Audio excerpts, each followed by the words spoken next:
Lock Garmin from the rail, a favorite at 7-5, Robertino Diodoro. And a mile and a 16th here. Let's check in with our Hall of Famer, Gary Stevens. What a tremendous Saturday we had, and we're looking forward to the card today as well, Gary.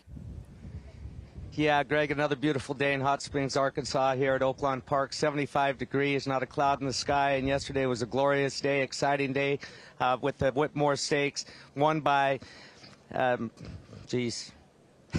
Bob's Edge. Thank you. Bob's Edge won for fun yesterday, an improving 4-year-old who just keeps getting better. Asked Luis Quinones if he thought he could go further yesterday. He said absolutely. So we'll look further on to continue his year and see what he does. And then yesterday in the Essex Stakes, it was rated R Superstar, the 9-year-old who's still a star. Reminded me a lot of the old John Henry days when the old horse just finds a way to win. And we got some good races coming up here, 7 more for you, starting with this third race, the feature race today. A money one, allowance race, non-winners of 2, sprinters going 5.5 furlongs. So a lot of excitement left here at Oaklawn Park, Greg. Gary, thanks. And yeah, Bob says he won a little bit like Whitmore used to win back in the day. He was last early on, and he just blew by everybody.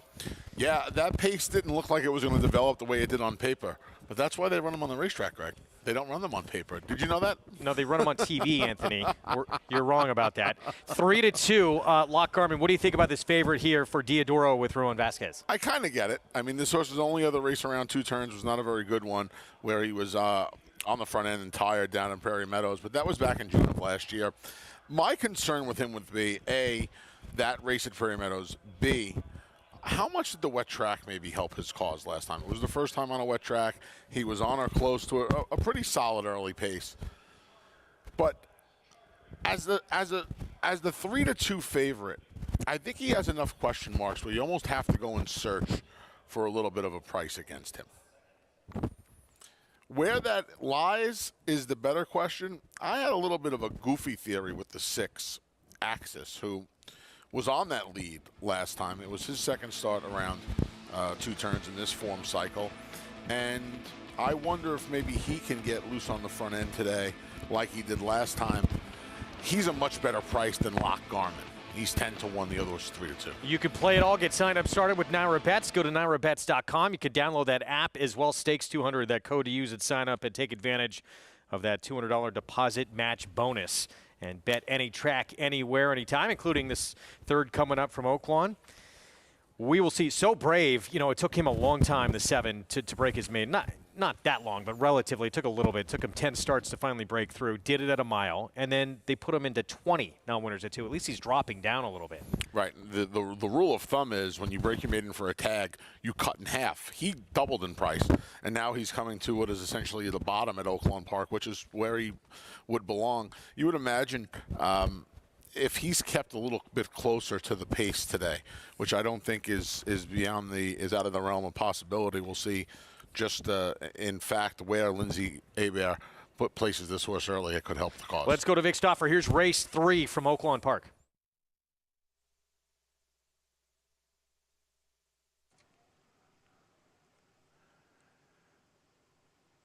They're at the post.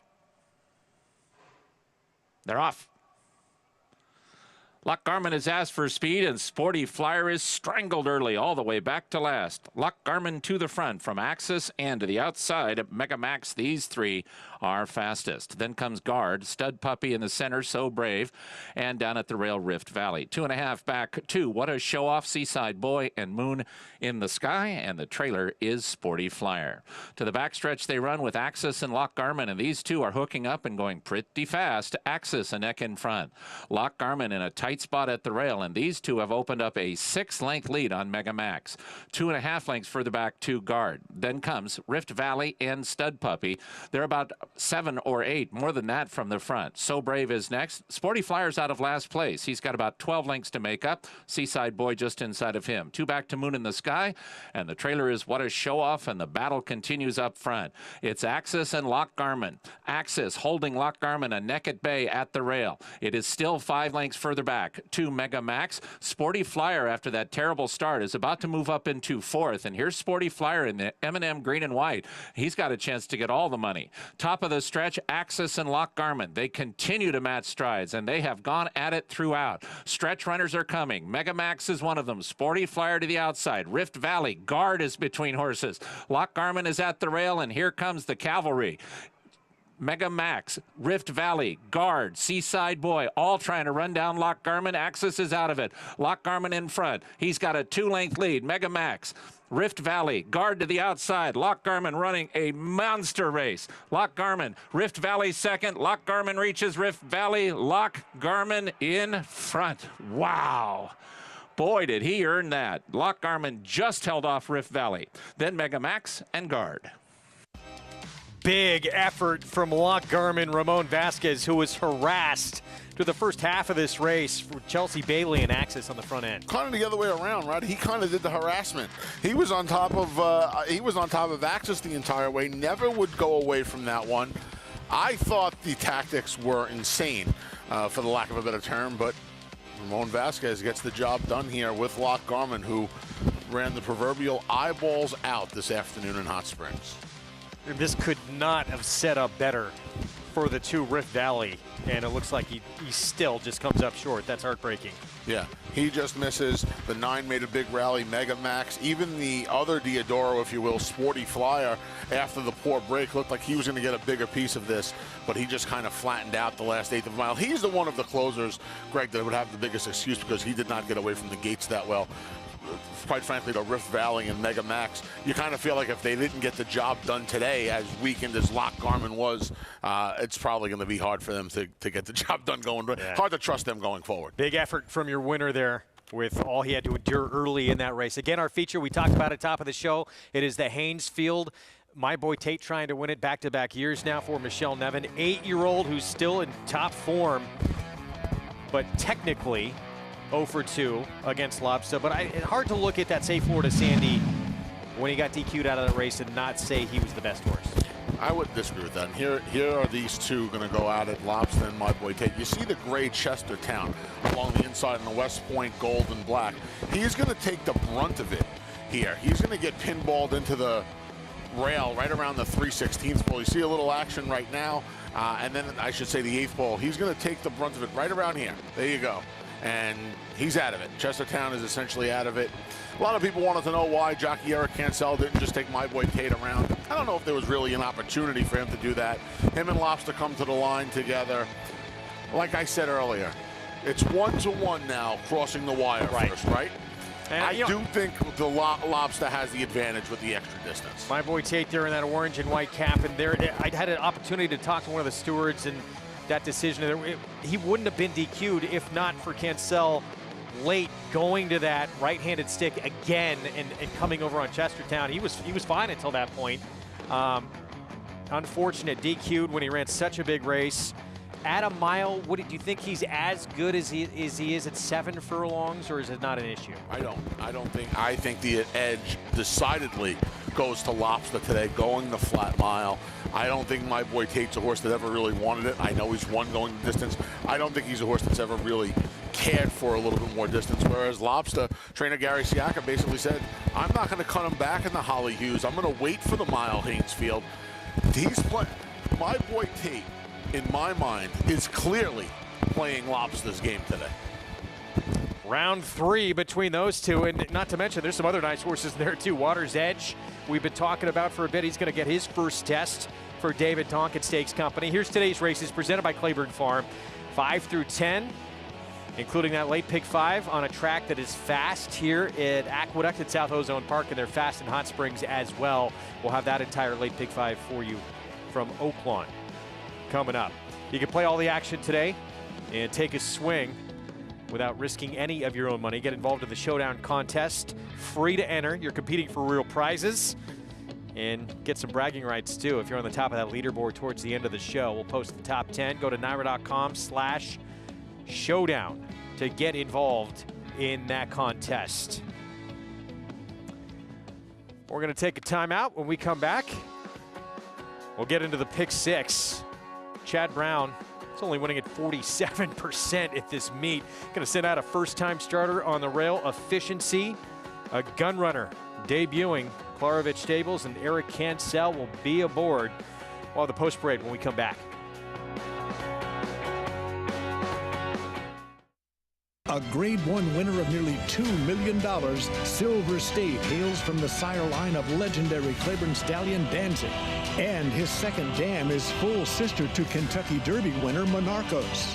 After winning the Oaklawn Handicap, Silver State defeated Knicks Go in the Grade 1 Metropolitan Handicap. On the board in 12 of 14 starts from ages 2 to 4, his career included a 6-race winning streak. Grade 1 winner Silver State, standing at Claiborne Farm.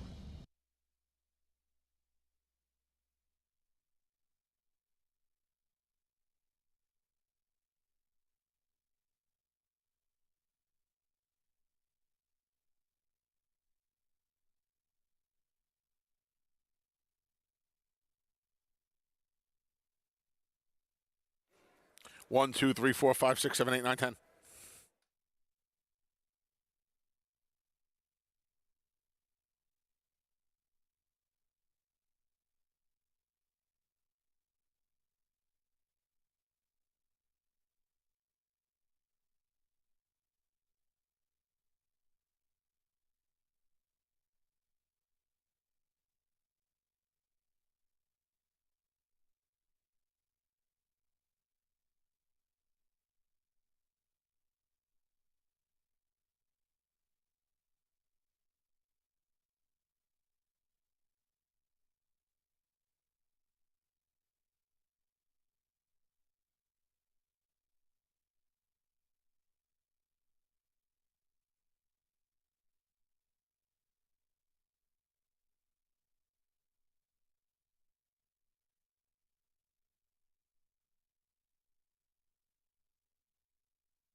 We're back at America's Day at the Races here on FS2.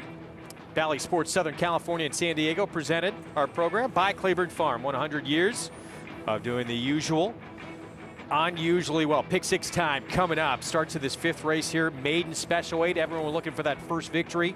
Going 7/8 of a mile. And Chad Brown, Klarovich, setting out a first-time starter from the rail. Efficiency right now at 2-1. Let's head downstairs and check in with Maggie Wolfendale for the first time today. Hi, Maggie.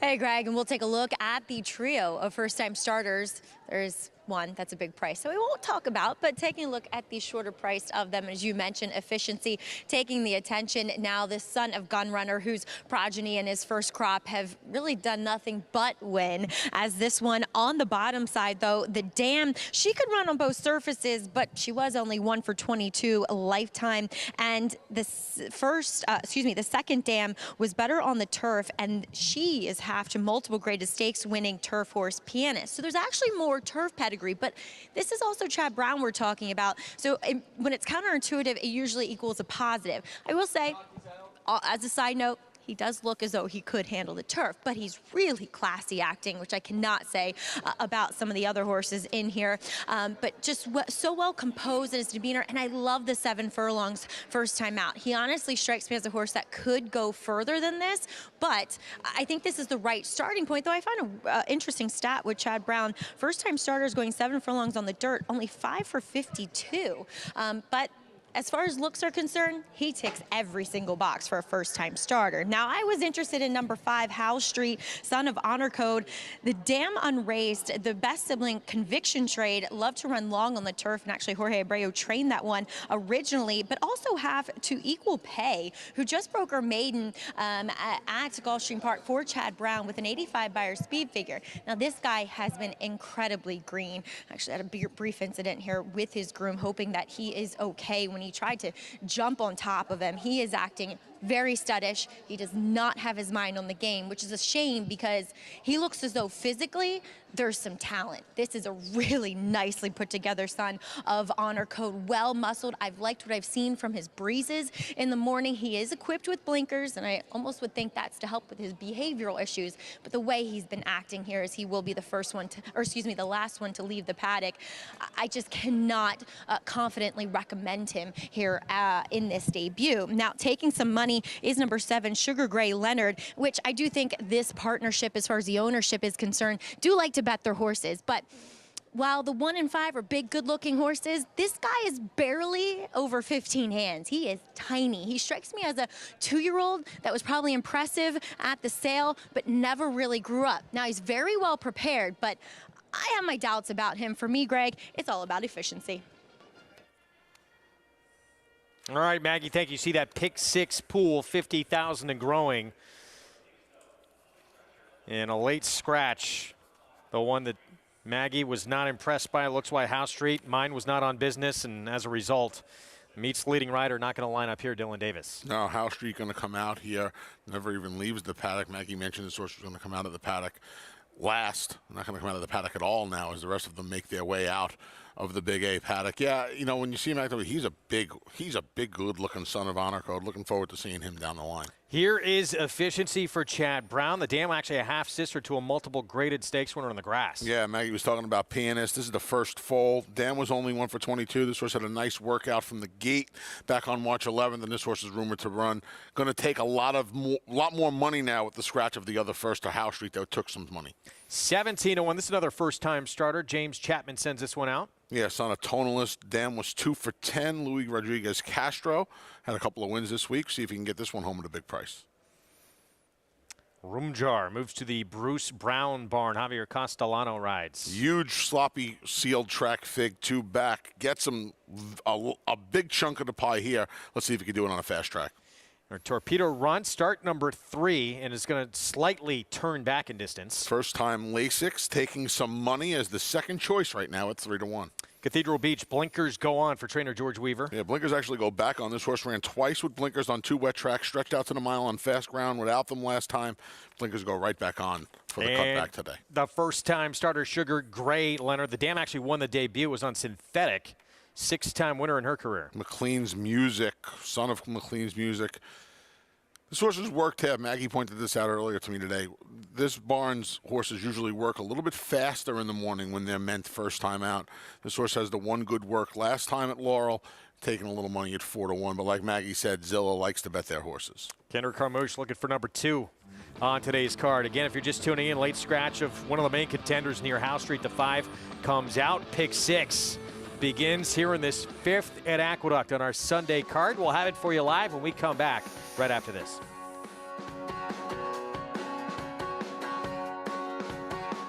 Introducing a stallion, as top class as they come. In 22 career starts, he won or placed in 12 graded stakes, competing in 15 grade 1s, earning over $1.7 million. His undisputed speed is evidenced by 7 100-plus buyer speed figures, a 3-time grade 1 winner, Raging Bull. Who you betting on? How about an app created specifically for horse racing? Naira Bets. We specialize in thundering hooves, fist pumping, and boosting your bankroll with robust weekly promotions and offer betting tips from actual horse racing experts. Bet all day and night nationwide. Get the action and thrill of horse racing with Naira Bets.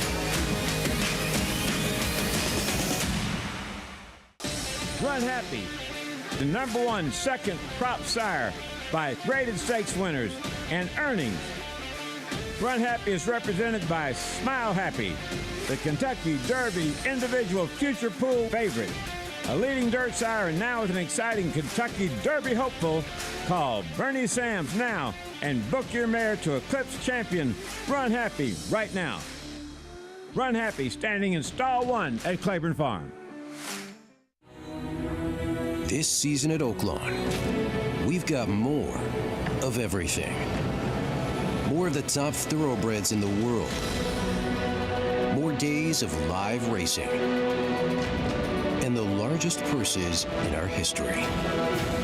All at a completely reimagined Oaklawn. Come be a part of this historic season at Arkansas's only casino resort. Watching America's Day at the Races on FS2. Program brought to you in part by Naira Bet. You can earn a 20% bonus on your winning exactas Sundays all March long at Santa Anita. To qualify, go to NairaBets.com. Opt in for that promotion. Then Bet Exactas is the great race place. If your ticket hits, you'll earn that 20% bonus. We got the Pick Six coming up next here in this Sunday program here at Aqueduct. And efficiency took a little while, but especially with the scratch of the 5 coming out now, you're going to see odds on 4-5 in the runner from the rail. Briefly, we actually have a blog up about that exact bonus. We got a couple of races I put up at NairaBets.com. You can try and take advantage of that. I like a couple of long shots later on today in the card. I wish I could tell you I like the long shot here, Greg, but I heard the efficiency could run. Now he's 4-5, and like you said, the horse that looked like it was going to be his main contender, fellow first to House Street, never left the paddock, late scratch, so you get a prohibitive favoritism on this Son of Gun runner. Let's head back down to Maggie. And just want to briefly explain why House Street was a late scratch. When he reared up and kind of tried to jump on top of his groom, he either caught himself behind the knee, kind of on the top of his tendon or his suspensory, or else it was the shank that kind of rubbed him a bit. So the policy here at Naira, if there's any kind of broken skin or anything like that, and he was not bleeding from that at all, but that's a policy. If that happens, they are an automatic late scratch. Talking about number 6, Cathedral Beach, he stretched out to a mile, and I'm sure, I don't know if they were expecting him to be on the lead with the blinkers coming off, but he was nowhere near it after having sprint-like speed, or at least tractable speed, in those shorter races in his first 2 starts. Well, the blinkers go back on, as you heard Anthony say, a pretty full cup to boot, and he has been warmed up emphatically by Manny Franco, who's just throughout most of the time on the track just has kept him moving. So I think we're going to see Cathedral Beach getting back to the tactics that they saw first time out, where he was really close to the front end. Second time on a fast track, maybe the Goldilocks effect with getting back to the 7 furlongs for him. But guys, efficiency has continued to impress throughout these preliminaries. And thank you, Maggie. You see 3-5 on efficiency. You can, we talk about it all the time. Heavy favorites, you can still try and potentially create value in a race. You got a first-timer next door. Dam did produce a 12-time winner. The Dam herself was actually 3rd in the Breeders' Cup Juvenile Fillies Turf. I think these connections probably hoping for a couple of weeks away when we finally have the turf course coming out, but maybe just a starting point. Who knows, though? Maybe can get a piece of it at a big number, 29-1. Maggie brings up a good point here. I think we kind of got consumed a little bit with the first-time starters, efficiency, House Street, who's now out, even the number 7, Sugar Gray Leonard. We didn't really talk about the pace in here. The number 6, Cathedral Beach, the blinkers come on. Maggie just explained as full a cup as you're going to see, I would imagine, the way she was describing it. And I'm very curious to see if Manny Franco just gets aggressive with Cathedral Beach in here. The firsters are obviously question marks. Rum Jar to Torpedo Run, the 3 and the 4, for horses who have some experience in here, along with Cathedral Beach. They haven't shown much speed, if any at all, in their starts. So let's see how aggressive Manny Franco is with Cathedral Beach in here. All eyes on 3-5 first or efficiency, but I'm curious to see how this pace plays out, Greg. There's the big favorite stepping in. Chad Brown, 28% with his first-time starters on this surface at Aqueduct over the last 3 years. And easy to see why this one's taken all the attention. Barn and these owners get overbet as it is. And not a lot of form in here by the ones who have run. Pick 6 begins here. This is a single for a lot of tickets. Efficiency from the rail. Debut coming up. Chris Griffin, the call.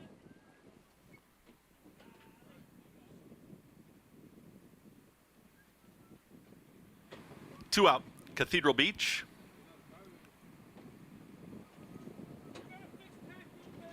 Sugar Gray Leonard.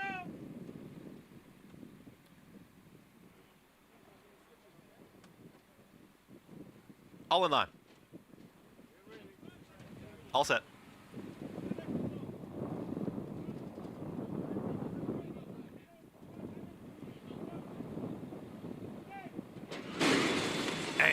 They're off.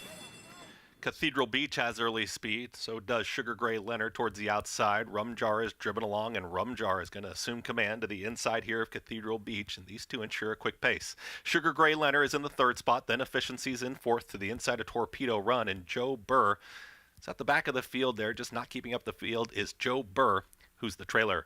Rum Jar's got the lead. It's Rum Jar who's up by, call it 3/4 of a length, and a very tight spot there is Efficiency. Wants to move on through, is now reined back in, as they're up on the outside is Cathedral Beach. Also rallying on is Sugar Gray Leonard. Efficiency is under a very tight hold here with less than 4 furlongs to go. Torpedo Run, and not being persisted with there is Joe Burr at the back of the field. Well into the far turn, 23.08 is the opening quarter mile. Rum Jar has got the lead. It's Rum Jar right up on the outside is Cathedral Beach, about to put a nose in front. Sugar Gray Leonard. Efficiency still waiting for room. Efficiency is got run, is in the 4th spot. Then comes Torpedo Run as they approach a quarter mile left to go. Cathedral Beach is the leader at the Rum Jar. There is a seam there for Efficiency, who's going to burst on through. Efficiency assumes command, and Efficiency is now up by a full length. Efficiency back to second there is Cathedral Beach. Up on the outside comes Sugar Gray Leonard. Efficiency is trying to put away a game. Cathedral Beach who's come back. Efficiency, Cathedral Beach, Efficiency, Cathedral Beach, Efficiency down to the line. It's a photo. 2 noses on the wire. Cathedral Beach to the outside of Efficiency. Then came Sugar Gray Leonard. It's a photo in 1 minute 24.35 seconds. Heavy odds-on favorite. For a second, I thought we're seeing Eric Cancel and my boy Tate again in the state Florida. Sandy cutting through horses. Cathedral Beach right there with this horse at the wire. Photo finish. Yeah, this one was tight. The camera they're trying to hedge. Our camera guys here at the New York Racing Association are fantastic. They're trying to hedge. They're now going to Efficiency. Now they just flip back to Cathedral Beach. I thought Efficiency put his head down at the most opportune time. And that's where the finish line is, Greg. But this is a race that really didn't deserve a loser. I think Efficiency put his head down on the money, but that is really, really close. Here's the slow-mo, and there you can see. Now, wow, now it looks like now I might want to hedge it. That could be a heater. 3-5 if it's the first time we're on the inside. Efficiency the 1, 7-1 if it is the 6, Cathedral Beach. Yeah, you know, it's funny, and it is Cathedral Beach. Cathedral Beach has been put up. The 6 is your unofficial winner here. Wow. Wow, this is, you know, if you had Efficiency in here, you got to think you're home Jerome at the 8th pole. He ran to the daylight when the horses, when the seas parted, right around the 3/16 pole. He made an aggressive enough move where you thought he was home free. You thought he was just going to kind of leave Cathedral Beach, who went to the lead, was pressed by Rum Jar. Then he had to press Rum Jar a little bit. This was a big effort from the winner today. Very big effort from the winner. Slight turn back in distance. Obviously, the experience edge in Efficiency.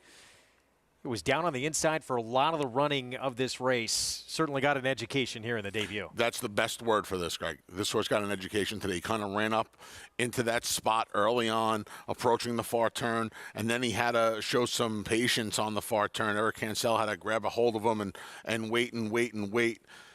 When that hole opened up, though, he hit that hole like a running back, and I thought he was just going to run away and hide from these horses. But Cathedral Beach, give him credit. He was persistent, refused to go away, and gets the job done at 7-1. All right, let's go to Oaklawn Race 4. It's a 6 furlong sprint.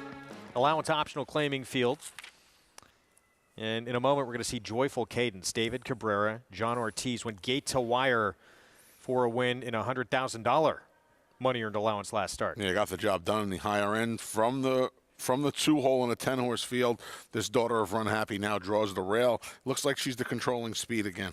Melting Snow beater 2 back. We're going to get to Melting Snow. Is going to be on the outside in a moment. Here's Heart Full of Soul, 4-year-old debut. First start since December. She didn't run that well last time out. Better races have been against lesser.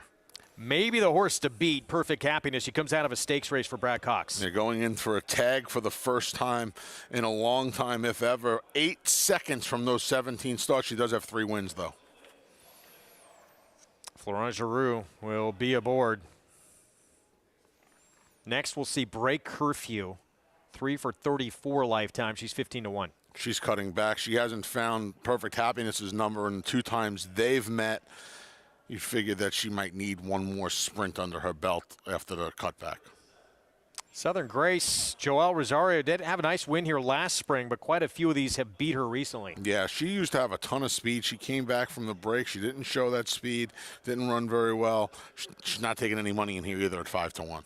And Melting Snow, this is the one who beat Joyful Cadence 2 starts back. I would imagine the connections of Melting Snow hope Southern Grace finds some of that speed that she had before she went to the bench in July to keep Joyful Cadence company, because this one's going to need some help as the 9-5 favorite. Well, let's go to our Hall of Famer to talk riding tactics in this race, in a race that looks like there's a couple of speeds, including the one we're looking at here, Joyful Cadence. Gary. Yeah, Joyful Cadence with David Cabrera aboard. It's got really no choice from the inside post if he gets away from their good other than to go to the lead. The problem is Joelle Rosario on Southern Grace out in the 4-post position, or 5-post position. She does have speed. And if she goes back to her gate speed prior to that layoff, she laid second last time. They went 21-4, but she showed 21-3 speed here at Oakland Park in the past. So upper hand to Joelle Rosario, I would say. If Cabrera doesn't get away good, then Rosario is going to be able to put pressure on him, shut the door on him, or if he gets a flyer down on the inside, Cabrera with Joyful Cadence, he'll sit just off of her. But the table's set for Melting Snow out on the outside. If these two do hook up, yesterday, this racetrack was not kind to speed. In other words, when horses were hooked up, and we saw it all day long yesterday, they were fading late. And if this track is playing like that again today, then Melting Snow will get the money here if these two hook up early, guys.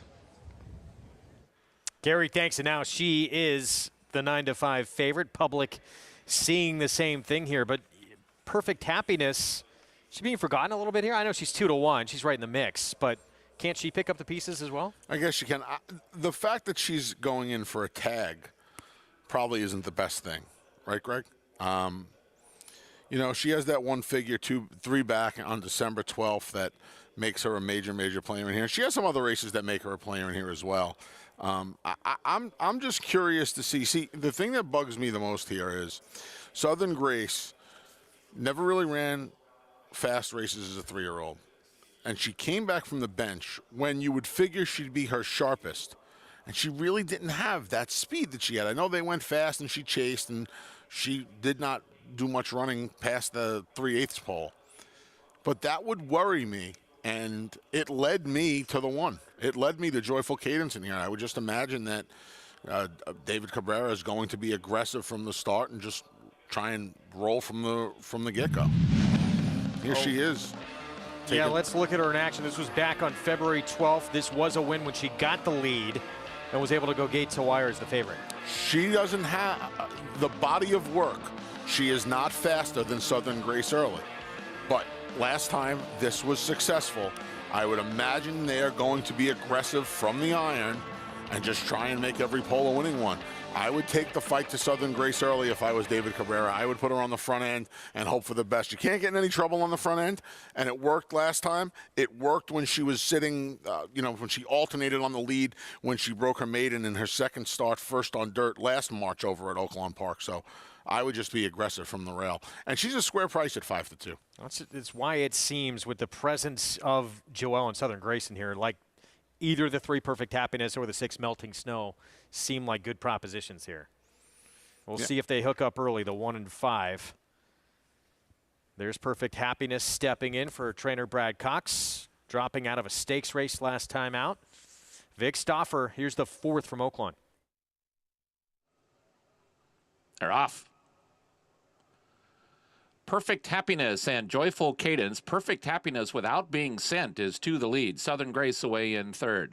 Then comes Break Curfew and Melting Snow, and the trailer is Heartful of Grace. It is Perfect Happiness, and she's tugging at Florent Giroux. Wants to go. She leads by a full 2 lengths from stablemate Southern Grace, and Joyful Cadence just inside of her. Then it's a gap of 3 back to Heartful of Soul. Melting Snow has 5 lengths to make up, and she's a half length in front of Break Curfew. They leave the backstretch. No excuses today for Perfect Happiness. She's had it easy up front and leads 3/4 of a length. Southern Grace and Joyful Cadence move as a team, and they're coming after Perfect Happiness now. These 3 line up at the top of the stretch. It's now 6 lengths back to Melting Snow, who's about to take 4th. Heartful of Soul inside of her. Perfect Happiness, Joyful Cadence, and a 3 wide Southern Grace. These 3 to the final furlong. Perfect Happiness still half ahead in front. Joyful Cadence alongside in second. Southern Grace in the center. And now Joyful Cadence takes over the lead with Southern Grace and Perfect Happiness at the ray. Malta Snow is fourth. It is Joyful Cadence and Southern Grace 1-2. Perfect Happiness back to third. Joyful Cadence in front.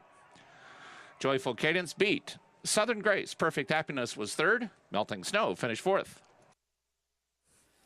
Well, I expected this one and the 5 Southern Grace to battle for the lead. Instead, it was the 3 Perfect Happiness. This one showing a little bit of a new dimension, at least from last time out, to get the win. And you know, you see 22-1 for the opening quarter. That's not really that fast for what was projected in here if the old Southern Grace shows up. For Joyful Cadence or Southern Grace not to be on the front end was pretty shocking to me. Perfect Happiness was happy to oblige on the front end. Obviously, there was a reason she was in for the tag, as she could not parlay the easy trip into a win. Joyful Cadence did from off the pace in here today. Boy, you know what I'm lucky for, Greg? That it's not like math class where you have to show your work as to how you get to the right result. Works out anyway, despite not getting to the front for this filly. Joyful Cadence now back-to-back wins. She's 3 for 8 lifetime. All 3 of those wins coming here at Oaklawn. And John Ortiz is having a breakout meet this year. Yeah, winning at almost 23% now. And they're winning impressively. This filly's really come around, this daughter of Run Happy. She may have a little bit of a future. We're going to take a timeout. It was a tremendous Saturday, remembering a champion and fan favorite, Whitmore. We'll take a look back at the stakes of the renamed Whitmore and the Essex when we come back.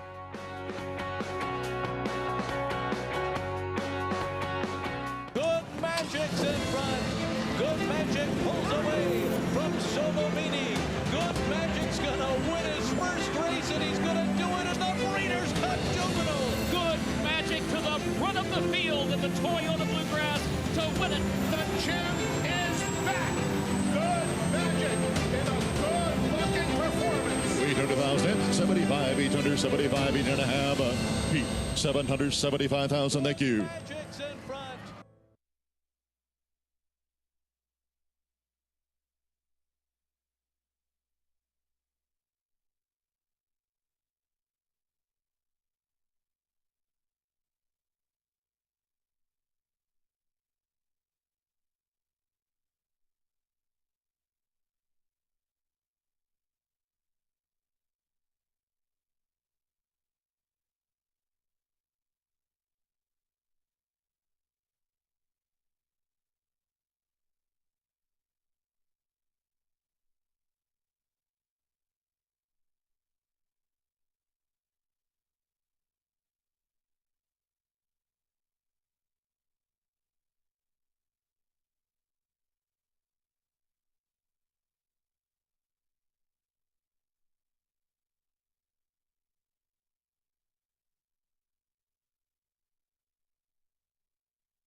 We're back on America's Day at the Races on FS2. Good to have you with us.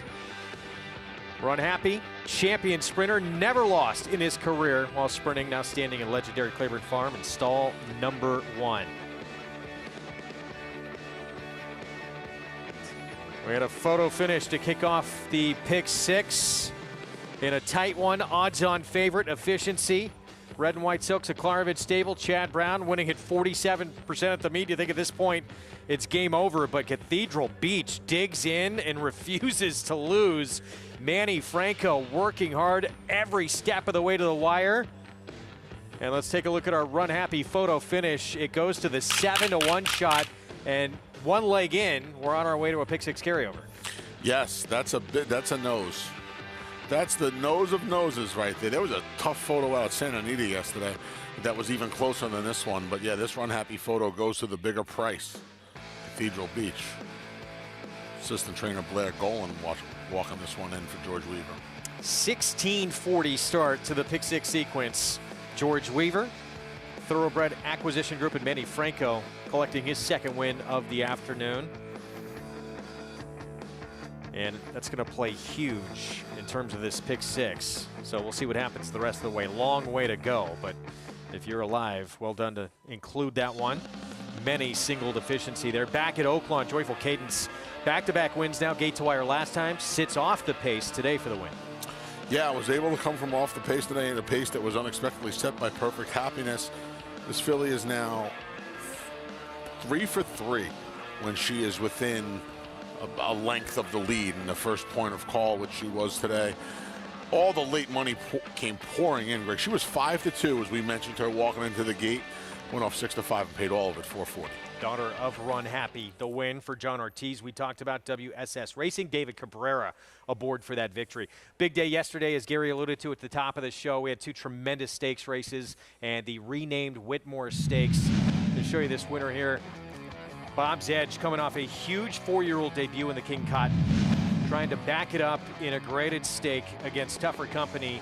As we get a look at the Great Whitmore there, they love him in Hot Springs. 4 times he competed in the Breeders' Cup Sprint.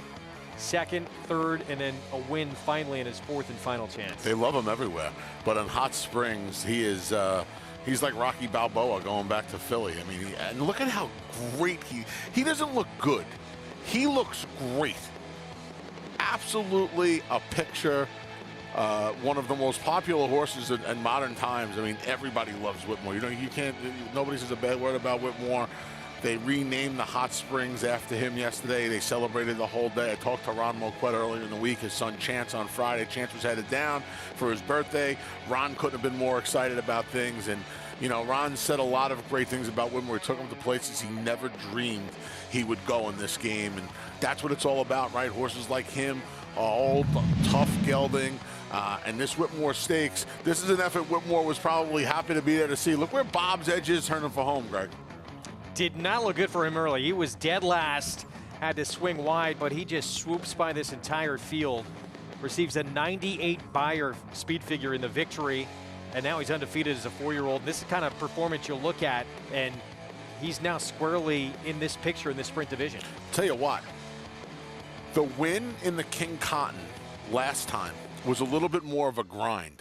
This was a pick him up and lay him down kind of effort. 6, 7 wide, just down the center of the track. This pace got a little quicker than I think a lot of people, including myself, thought it would. But he was happy to oblige with a big late rally, like I said, that Whitmore would have been proud of. And he just swoops the group, and the easiest of fashion, length and a half when all was said and done. Big effort Larry from him Jones, yesterday. he says he likes some spacing between his races. He got that for the Whitmore. Count Fleet's going to come up a little bit quicker, but they are pointing to that. We'll see if he can make it 3 for 3 to start out his 4-year-old campaign going forward. Meanwhile, in the Essex Handicap, the 9-year-old, the old man of the group in a pretty talented field here, coming up with the 11th win of his career. This was another race. It didn't unfold early like I think a lot of people heard. Thomas Shelby turned his head at the start. He had to kind of rush up to assert himself. Plainsman didn't let Warriors charge do the dirty work. He went and did the dirty work again, and it was a perfect recipe for Rated R Superstar, who's won well over $1.3 million, and more than half of it now has come down in Hot Springs. He had some trouble in the Razorback. There was not a straw in his path yesterday afternoon. Still competing and winning at a high level, taking a graded stake as a 9-year-old. Credit to these connections. By the way, this horse claimed beginning of last year for $50,000. They are way ahead of things in terms of that claim. It's been a great move by these connections. Danny Caldwell, who we've talked a lot about on this program, is a very sharp owner, and that was a very sharp claim. We're going to need to go to 2 pages for his lifetime PPs the next time you print them out. That's how long he has been around. Late pick 5 up next, maiden special weight, 7/8 of a mile. We have an odds-on favorite for Chad Brown, who just got beat with an odds-on favorite to start off the pick 6. That's Awesome Aaron. Manny Franco will ride. Let's head downstairs to Maggie. Taking a look at yet again, another prohibitive favorite from the Chad Brown barn. And looking at this field relative to the other division that we saw just a race ago, this is definitely the weaker division that was drawn. And so Awesome Aaron just looks too good on paper, to be quite honest. And this is the first time I'm laying eyes on him. I was not here the day he ran his first race at Naira, going 1 1/8, but I probably would have been somewhat suspect of him getting the 9 furlongs. He's just your typical into mischief bloodline, obviously he being a son of Practical Joke, but you know, built downhill, just very athletic, and the 7 furlongs to that 1 turn mile just seemed to be what they want to do, which is what his sire wanted to do as well. Really fit here in his 3rd start of his career, just very professional. He just is making the perfect picture of a favorite. So I have nothing against him, especially with the cutback. Now his main rival is down towards the inside, actually will occupy that inside stall number 2. Check that chip. This is the first time he'll be on a fast track for his 3rd career start. And when I saw him for the first time in his last, I fell in love with him. I thought he was going to win. And I talked to Gustavo Rodriguez right before that race, and I said, I really like your horse, Gus. And he said, oh, I like him too, but he just is so slow to switch leads, and it's just kind of been a real mental process to get this guy to figure things out. And once again, last time, he was poised to strike, took a while to switch leads, and just kind of flattened and wondered about the track. I don't see any difference in him today that leads me to believe he's going to improve that much, but again, he makes a good sign. I think the real interesting horse here as a long shot is number 5, for Michelle Nevin, Union Lights. This guy was gelded after his last start, and his first 4 leave little to be desired, but you can see a marked improvement in his workout since that gelding. So the fact that they've protected him, haven't dropped him in for a maiden claimer, and look, he does have a lovely pedigree, being a half to By the Moon, who won our Grade 1 ballerina as well as some other stakes, and the Dam of Multiple Stakes winner as well. I just think you want to give him another shot, and I love getting back to 7 furlongs. It just seems as though it's right for him. He's shorter coupled. His sister was more of a sprinter. I think he's the long shot to use underneath, Greg. Maggie, thanks. 18-1. That would almost ensure a pick 6 carryover just 2 legs in. 1-5 favorite, getting beat at odds-on in the last race hasn't scared anybody away from Chad Brown here. No, we saw him get the job done with an odds-on favorite in the opener. Rational choice when the other horse he had in there was scratched at the gate for some behavioral issues in the starting gate. And now we saw efficiency go down, but not scaring anybody away at 1-5. Here is Check That Chip, Gustavo Rodriguez. You know, I wonder, now that this, with the scratch of the one downtown connector, he draws the rail, maybe some of those things that concern Gustavo Rodriguez are exacerbated by this rail draw. Showed improvement in that second start. Let Freedom Spring adds blinkers for start number 3. Yeah, blinkers go on. He's going to need to get a little bit faster, ship him back from Penn National. Long shot that Maggie liked here, 17-1 Union Lights. Yeah, fresh gelding has yet to hit the board in 4 starts. Has a real nice pedigree. He's going to get back to sprinting this afternoon. First-time starter. Dan was a 7-time winner. Yeah, this horse has been training over at the training track over at Belmont Park. We'll see if Linda Fisher can get this horse to pop it first asking. 1-5 favorite. Here is Awesome Aaron. Was beat by South Street last time out. It would move to the Belmont barn and won with a 72 Beyer speed figure. Yeah, got run down the last couple of jumps last time. You would imagine cutting back to the 7/8 is going to hit this son of Practical Joke right between the eyes. And back to the 3, first-time starter, Magic Minor, son of Gunrunner. A Gunrunner they paid $2,000 for. Dan was 2 for 8. This horse is the longest shot on the board at almost 30-1. It's amazing what the success Gunrunner has had, and 24% with his first-time starters, that any went for that price. Not a great sign for Magic Minor. We're going to take a timeout. Late pick 5 begins in this 6th from Aqueduct. We will have it for you live when we come back.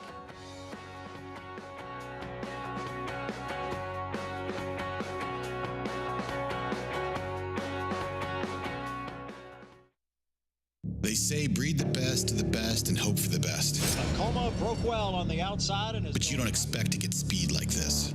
Is Macoma the one to catch? Macoma has a 5-length lead in this Grade 1 quarter.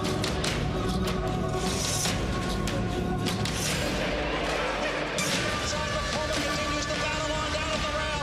It is Macoma who's going to win the Met Mile. Meydan Racecourse Saturday. The best horses in the world face off in the $12 million Group 1 Dubai World Cup. Watch and play the Dubai World Cup Saturday, live on FS2, noon Eastern, 9 a.m. Pacific.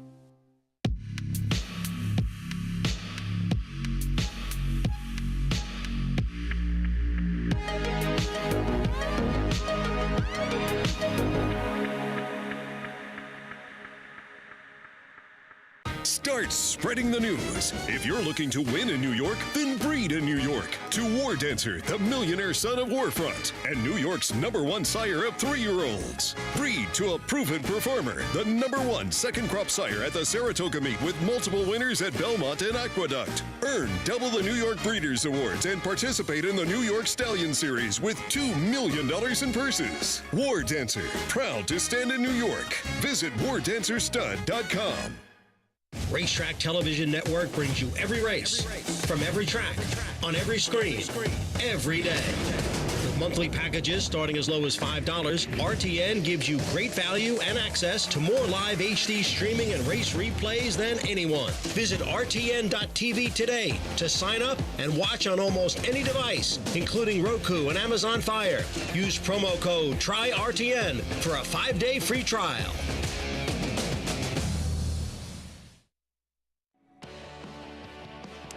Back at America's Day at the Races on FS2. You can play all the action, including this late pick 5, which is coming up here in just 2 minutes by getting signed up and started with Naira Bets. Go to the website or download that Naira Bets app. All eyes on this one right here.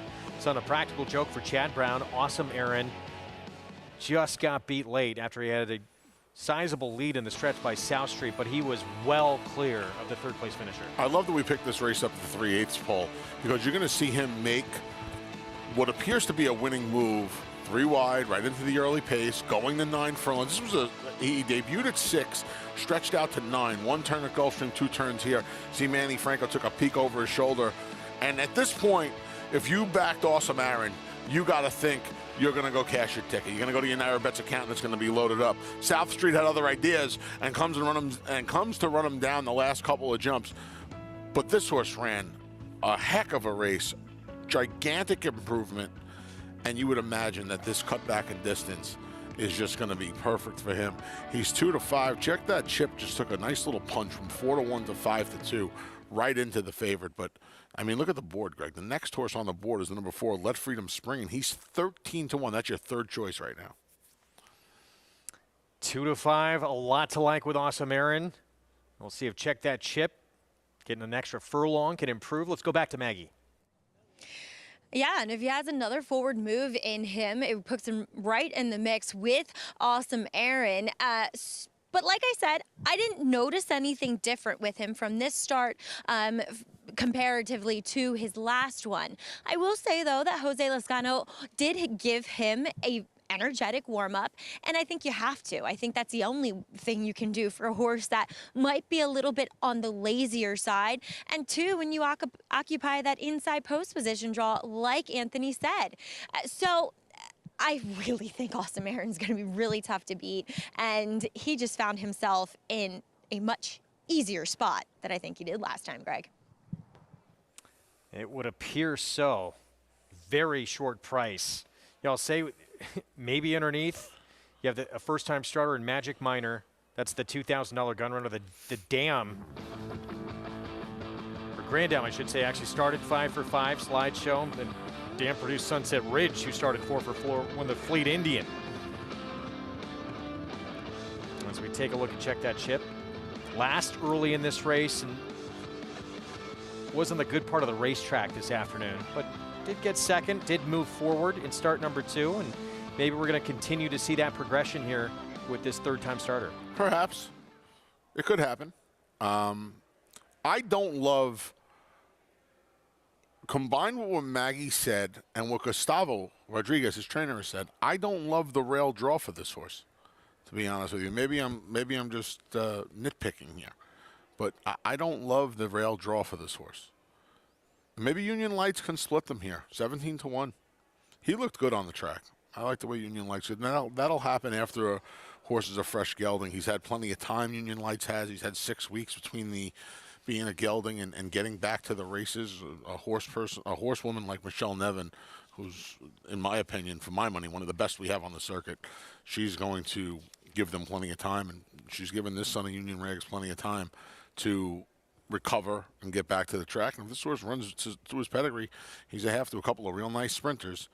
Maybe he can get a piece of this at 18-1. He's a generous price. Well, Michelle Nevin, of course, going to send out my boy Tate in that feature in the Haynes field. So she'll have this long shot that certainly caught Maggie's eye. It's Anthony as well at 18-1. The 5 Union Lights. Check that chip, the 2 stepping in. But all eyes again, and probably over 90% of the tickets in the late pick 5, probably even the pick 6 as well, singled to Awesome Aaron, who looks very imposing in this spot in the cutback in distance and off that second start, what he did for Chad Brown. Manny Franco looking for number 3 this afternoon aboard the 1-5 favorite from the outside post. Let's go to Chris Griffin for the call. Sharpoon.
Sharpoon is in. Here's Awesome Aaron to the outside.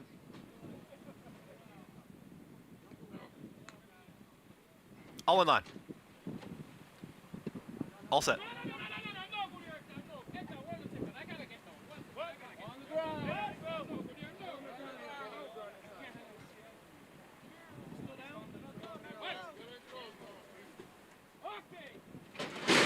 And they're off. Speed from Let Freedom Spring, and there's Check That Chip. Check That Chip right out to the front. Sprint's clear, is up by 3/4, now a full length. There's Let Freedom Spring and the favorite, Awesome Aaron, 3 wide as they move at the backstretch. Big gap now of 4. Back to the trailing trio. There's Magic Minor, Union Lights, and Sharpoon is the trailer. Check That Chip has got the lead. It's Check That Chip, patiently ridden right up on the outside, stalking perfectly there is Awesome Aaron, 2-5, as they approach a half mile left to go. 22.67 the opening quarter mile, and these two are very well clear here from the third runner. That's Let Freedom Spring, who's already 8 lengths back, and now it's Awesome Aaron up on the outside of Check That Chip. Losing ground is Let Freedom Spring, Union Lights. Sharpoon is driven along in the trailer. Magic Minor, the front two have it right now. Awesome Aaron is in hand, and Awesome Aaron right up on the outside of Check That Chip. It's a big gap back to the rest as they approach a quarter mile left to go. 45.51 for that quick half mile time. Awesome Aaron, Check That Chip is not going away. Awesome Aaron is not put away. Check That Chip. Awesome Aaron with a nose in front. Check That Chip is not done as they approach an 8th pole. Up on the outside, Awesome Aaron, Check That Chip will not go away. These two continue to duke it out. Awesome Aaron, Check That Chip might be back in front. Awesome Aaron, Check That Chip. 2 noses down to the line. Awesome Aaron, Check That Chip. Awesome Aaron, Check That Chip. It's a tight photo. Check That Chip. Awesome Aaron far back to Union Lights in 1 minute 24.60. Back-to-back photo finishes to kick off the pick 6 and now the pick 5. And this involves a 2-5 favorite, along with Check That Chip, who broke a lot better this time around. And it looks like Chad Brown's going to come out on the right end of this photo, as I think Awesome Aaron put his nose down on the line over Check That Chip. But as Yogi Berra would say, it's deja vu all over again here at the Big A, Greg. This horse was stubborn. Check That Chip. Awesome Aaron came up to him, looked poised to go on by, and he just would not go away. These were fantastic tactics by the connections of Check That Chip, too, by the way.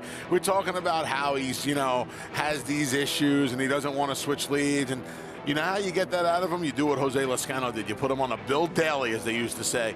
You can't get in any trouble on the front end. And they tried to steal this race. Awesome Aaron looked like he just sidled up alongside of him and looked like he was just going to keep going by. But Check That Chip showed a little determination today. Unfortunately, it looks like for his connections, he comes up on the short end of the stick ever so slightly.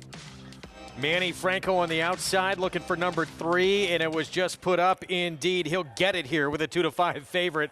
Jose Lezcano down on the inside. As you mentioned, great tactics and great game plan from these connections. Yeah, had to try and do something a little differently. This horse looked like he was a little bit one-paced in his first 2 starts. That was not the case today. He showed some speed.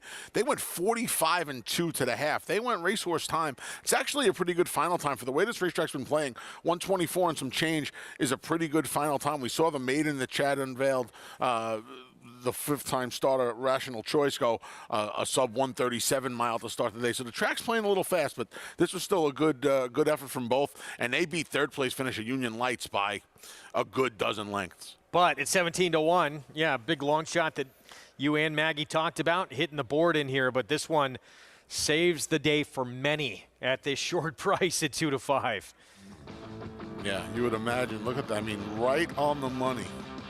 Try and see the bob after the photo. Yeah, he loses the bob before, and he loses the bob after the wire. But the one that counts is the one on the wire. This and game that's the one he won. giveth and taketh. But evens out in the end, at least today. Preach. For Chad Brown.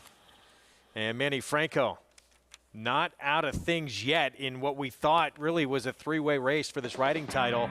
He's now got 48 wins. A few more big days, he could be right in the mix. He's running out of time, but it could happen. Back at Oaklawn, we got the 5th race coming up next. Pick 5 starts here. It's a 6 furlong sprint.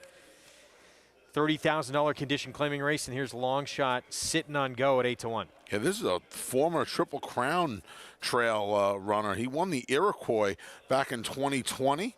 8-1 now. Midnight Bourbon in that race. In for a tag for the first time. Molto Vivace, Mike Maker claimed off of Steve Asmussen last start. Yeah, this horse ran well last time, beaten just a length and a half by a repeat winner, Devil's Tower. Stays at the same price in his first start in 2 months. It finished ahead of Marvin in that race. Marvin, a big contender in this one as well. Here's Sag Harbor, the 3. Let's talk about claims from Steve Asmussen, too, back. This horse has not performed well for his new barn, who's not having a good time of things at Oaklawn Park right now. Vulcan, going to drop down in class. He's 4-1. Yeah, another one. In for a tag for the first time since being claimed back in October at Keeneland from Brad Cox. Another guy hard to improve off of. Needs the drop, but getting a lot easier today. 5 Dreams, Calvin Burrell. Yeah, it was off the claim last time in a starter allowance. Got beat a long way at a big price. He's another big price again today. Asmussen. Rosario. Here they are. Marvin teaming up with his 5-year-old who was beat by Molto Vivace, 2 back. 0-for-9 at Oaklawn. This horse hasn't won since taking a 3 lifetime allowance allowance optional claimer at Delaware back in 2020. 12-1. Deflator was just 4th in a non-winners a 3 claiming race last start at a huge price. This horse hasn't hit the board in almost a year, dating back to last April at Oaklawn Park on a wet fast tracking and starter foes. And great faces, 7 seconds in 19 career starts. First start off the claim for Freddie Villafranco. This horse is going to need to improve off of that last effort against Similar. So here's the favorite, 6-5. One of the best claiming trainers in the game. Claimed this horse off of the all-time winningest trainer in North American history. Favored last time out. Marvin, as we talked about, was in this race as well. Not the greatest of beginnings for Molto Vivace. No. Not the best start from Molto Vivace, as you see from that inside draw in the red of the Bloom Racing silks. Now he's claimed away that day for connections who seemingly claim a horse every day. I wonder how many horses these people actually claim throughout the year. Rushes up along the inside, made up some ground going into the far turn. Never a recipe for success, what he had to do there. Not often a recipe for success. He swings out in the lane, and by the time they straighten for home in Hot Springs, he's out of horse a little bit. And you know what, Greg? Can you really hold it against him after having to get used early on. I can't. He still makes a little bit of a run at Devil's Tower. He just can't reel that one in the last 16th of a mile or so. We'll see how he does off the claim. Like I said, he's been away just over 2 months. He had a prior layoff from May to January, so this is a horse who obviously benefits from time between starts. I like this horse a lot today. Look at his running lines. Obviously, with that start, he was completely compromised in there.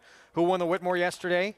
Bob's Edge. He was third to Bob Edge in what, the third start of his career. He's competitive in that race. Beat Safa's Day, who's extremely competitive. This horse just has the running lines to be much better against this group. Yeah. It's if he shows up, he's likely going to win. I'll tell you one thing that could beat him. As you can see, they're stacked. They're not stacked 3 across the track. They're stacked 3 deeper along the fence down at Oaklawn Park today. Good on them for showing up. I really wonder, and this horse was in again over his head last time against the starter foes. The number 5 Dreams at 13-1, right? There's not a lot of speed in this race. And when when Steve Asmussen had this horse 2 starts back, he put the blinkers on when the day he was claimed. And he went to the lead under Joel Rosario. And that's not really Calvin Burrell's MO. Calvin's still looking for his first one in a meet. But I wonder if on the drop-in class, and with the apparent lack of pace in here, I don't see any real speed in here. None of these horses have any 1s on their card. I wonder if Calvin can steal this race on the front end at 14-1. I'll say this, that was a really good group. He's coming out of face Cumberland Avenue. Very nice horse. I believe Robertino Diodoro Wobberjod had won a few in a row before he finally got beat against that horse last time out. This is a much easier group he's going to have to deal with today. Yeah, and he's supposed to be, I would imagine he's the speed in here. I guess Vulcan has some races, but Vulcan's speed was in races a year and a half ago. It seems to have eluded him, especially since he was claimed by Cipriano Contreras. Cipriano does well with most of his claims, but this horse has been a little bit of a project. He's taking some money in here, though. He's half his morning line at 10-1. So maybe Vulcan and Francisco Arrieta, who's in a tumble for leading rider honors down at Oaklawn Park, maybe he's aggressive early on today. He can find some of that speed from 2020. But 5 Dreams, if you're looking for a little bit of a long shot in here, to take a little bit of a flyer, he might be the one you want to mess around with in here. And even if he doesn't win, at that price, getting him in some of the exotics could get you a nice little payday. So that's the horse I would have. 5 Dreams. The number 5 Dreams. All right, meanwhile, it's even money. Multi Vivace, there he is. Got to break better today. But if he can just a little bit, he's going to be really tough to deny here. Mike Maker off the claim. Ricardo Santana Jr. rides with the 2. Let's go to Vic Stauffer for the call. Sag Harbor. Deflator. Vulcan. Last to load, Great Faces.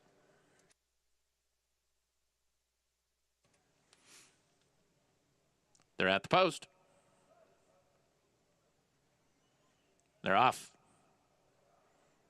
Vulcan and Volto Vivace break best. 5 Dreams away in the 3rd. Then Marvin, Deflator, and Great Faces, followed by Sag Harbor, and the distant trailer is Sitting on Go. Match racing up the backstretch, and they are flat flying. Vulcan is inside, and 5 Dreams is outside, and they have opened up a big lead here. Vulcan at the rail ahead in front. Fight Dreams is second now by 2.5 lengths as Molto Vivace tracks that lively pace and races in 3rd. 2.5 lengths to Deflator, Marvin, and at the rail Sag Harbor. Then Great Faces. He's got about 9 to make up, and he is 9 in front of the trailer Sitting on Go as 5 Dreams and Vulcan continue to match strides and throw down. Vulcan is inside. 5 Dreams is outside. Stretch runners are coming. Molto Vivace is on the move 3 deep. Then comes Sag Harbor in the center of the track. Great Faces. Marvin in with a chance as well. Vulcan has put away 5 Dreams, but he'll have to deal with Molto Vivace in the center. Vulcan reaches. Molto Vivace. Even Sag Harbor is moving up through at the rail. Vulcan and Molto Vivace. These two, Molto Vivace takes the lead. Vulcan back to second. Molto Vivace in front. Molto Vivace beat Vulcan. Sag Harbor was 3rd. Close for 4 between Sitting on Go and Marvin. Well, a couple things happened in this race for Molto Vivace. Broke a lot better than Ricardo Santana Jr. It was just a dream for him what developed in front of him. He should give the assist to Francisco Arrieta, Vulcan, who chased Calvin Burrell in the 5-5 Dreams. Yeah, I mean, the connections of Molto Vivace could not have scripted this any better. They went 21-2 for the opening quarter. And when that happens, and not only does he get to sit the 3-hole, the winner, but he gets to sit a loose 3-hole. He's 3 lengths behind the 2 leaders. He had a couple of lengths behind the next group of horses that were following him along. A textbook perfect trip. Ricardo Santana Jr. executes, and Molto Vivace gets the job done. Finds late here another gear from Vulcan. Credit Vulcan, though, who of the speeds hung around late in here to get second, but could not have asked for a better setup for this short price favorite. We're going to take a timeout. First day of spring, and we're already talking Saratoga. Schedule is out, and we'll have it for you. Some of the big days at the Spa ahead this summer, which of course we'll have live coverage all summer long on Fox Sports. Stay with us.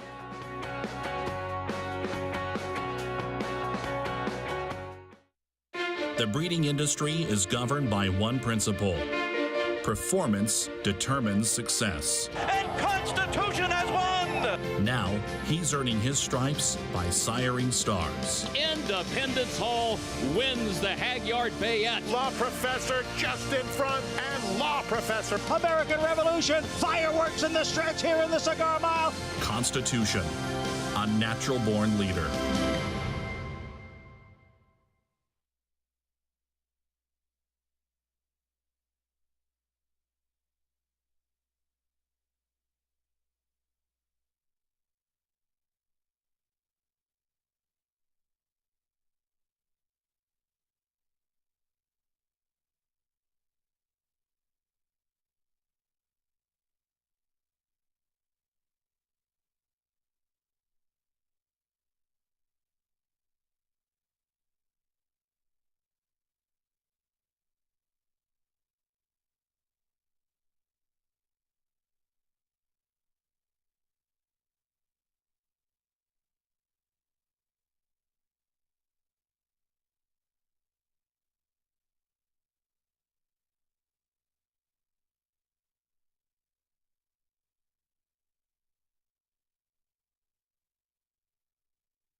Tickets to the 2022 Belmont Stakes, they're now on sale. Don't get shut out. It's going to be capped at $50,000.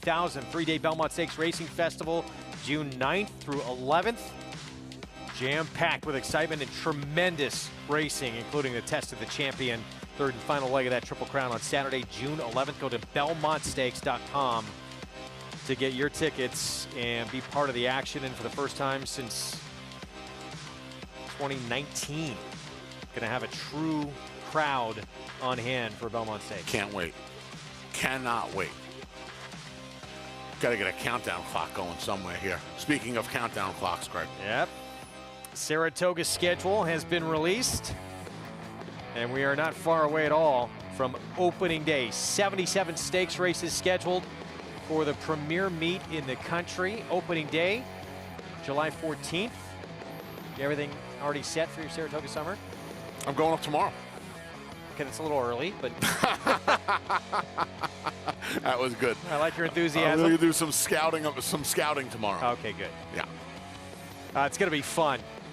We cannot wait. Of course, we'll have live coverage all meet long. Diana, that opening weekend. Coaching Club American Oaks, July the 23rd.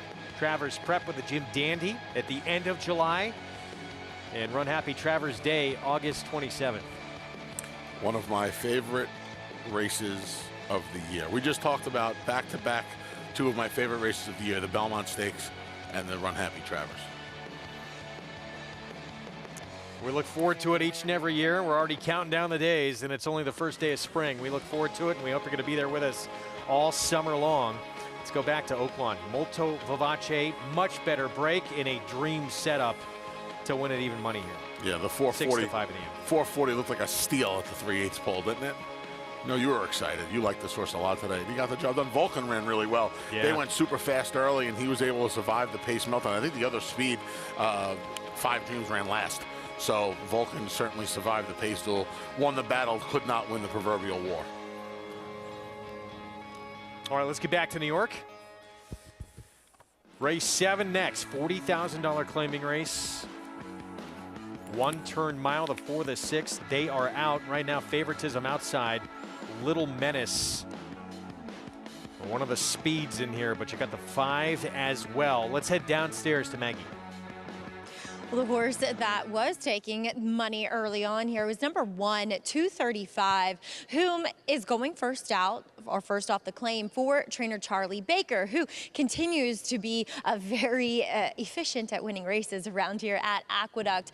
Now, he is a horse that does take a step up in class, but also a step back in distance. I do think the 1 turn mile is best for him, but as far as comparing him to this time and to his previous races, he looks the same. The one thing with this guy is, while his form suggests that he's a little bit of an in and outer, he's also a horse that does have the propensity to act up at the gate, and usually he shows his hand in the paddock if that's going to happen. Today, very calm, well behaved. So I take it as a good sign with 235. The only problem is having to break from that inside post. He'll have to stand in the gate the longest. Number 2, Pioneer Spirit. If you don't like a horse like this, then why are you even in this game? 47 starts, 13 wins, nearly $1 million in earning as a 9-year-old, and he certainly has all the back class in here, and still looks great at 9.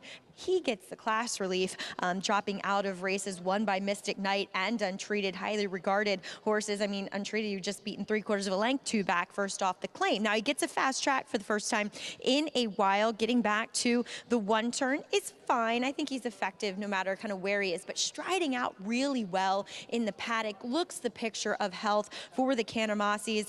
I definitely respect Pioneer Spirit. It's just kind of having speed and having to deal with the very fast number 5, It's All Relevant, to his outside. But as Greg said before coming on here, number 7, Little Menace, is your favorite. He projects to sit the right kind of trip. I will say that I prefer 7 furlongs for him over the mile, but look, this is a horse I've had experience being around. This is the best I've ever seen him appear. His coat has gone the right way, kind of just looked a little bit wintry over the past few months. Now he's really defined. He's striding out well. He's very focused. He's a deserving favorite for many reasons on the paper and here in the flesh, Greg. Maggie, thanks. This race, we kind of have our own version of a rated R superstar from the Essex yesterday. It's Pioneer Spirit. I mean, this horse, a 9-year-old as well. He's a multiple stakes winner. He actually ran a 106 Spire here at Aqueduct back in January 2018. He was 3rd to Tom's Daytona Stakes race a few years back. It's a big resume. He has to do it, though, on the front end, and there's 2 that seem like they want to go with him in this race. Yeah, speaking of our own rated R superstar, It's All Relevant was behind Gunrunner in the Risen Star back in 2016. So we have some more. How did he do in that race? I think he ran 6th or 7th. He was one of the favorites, though, if I'm not mistaken. Yes, if you have speed in here, you're going to have to deal with It's All Relevant. Here is 235. This is a horse who actually ran the Pacific Classic back in 2018. First off, the Gold Cup at Santa Anita as well. This is a horse. Do you think Charlie Baker claimed more horses than he does? 2 for 10 the last couple of years. Here's Pioneer Spirit, the 9-year-old. He's won $920,000 in his career. Does his best work on or close to the lead. He's going to have to deal with the very speedy It's All Relevant today. My First Grammy being dismissed at 16-1. Yeah, he came down the center of the course 2 starts back from just off the pace to beat 3 lifetime claimers. If he can duplicate that running style, he may get a piece of this in here with the pace collapsing. Blazing fractions for this horse. Last start going a mile, and he could not hang on. Ran for the 16. He was protected last time. He ran well, 44 and change off the 11-month layoff. He'll be on the front end as he usually is today. Another 9-year-old there, the 5. And then here is Little Menace to the outside. Manny Franco looking for number 4 today. The barn had the 4 Little Commissioner and this one. And you know what, Greg? It's almost like Little Commissioner scratches and Little Menace inherits the trip you would think Little Commissioner was going to get. He just has a better draw for it. He's outside of the other speeds in here. He was on the lead last time. That was basically, there was no other speed in the race. So he went last time because nobody else was going to go. He figures to sit. I'm not going to say he's going to sit a Molto Vivace trip, but he's supposed to get a really good setup in here this afternoon. 4 minutes to post. Here in the 7th coming up. Let's take a look at the old Warrior Pioneer Spirit. 9-year-old, 13-time winner in his career. Trevor McCarthy, he's still in the hunt for a riding title.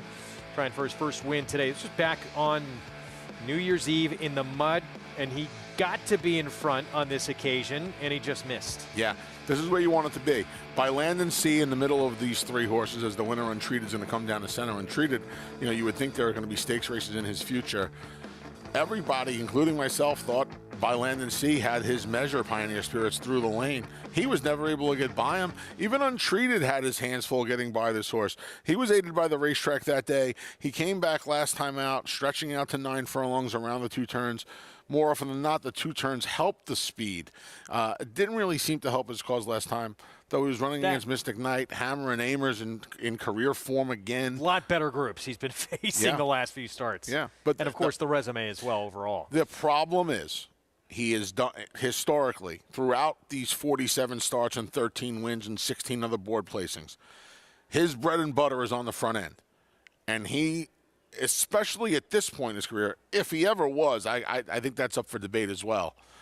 He can't see the lead over It's All Relevant. If they all break cleanly, It's All Relevant will be in front of these horses. And he's going to be in a position that he ordinarily isn't, and that's on the chase. Yeah, race does not set up well for this 9-year-old who's provided a lot of big moments in his career.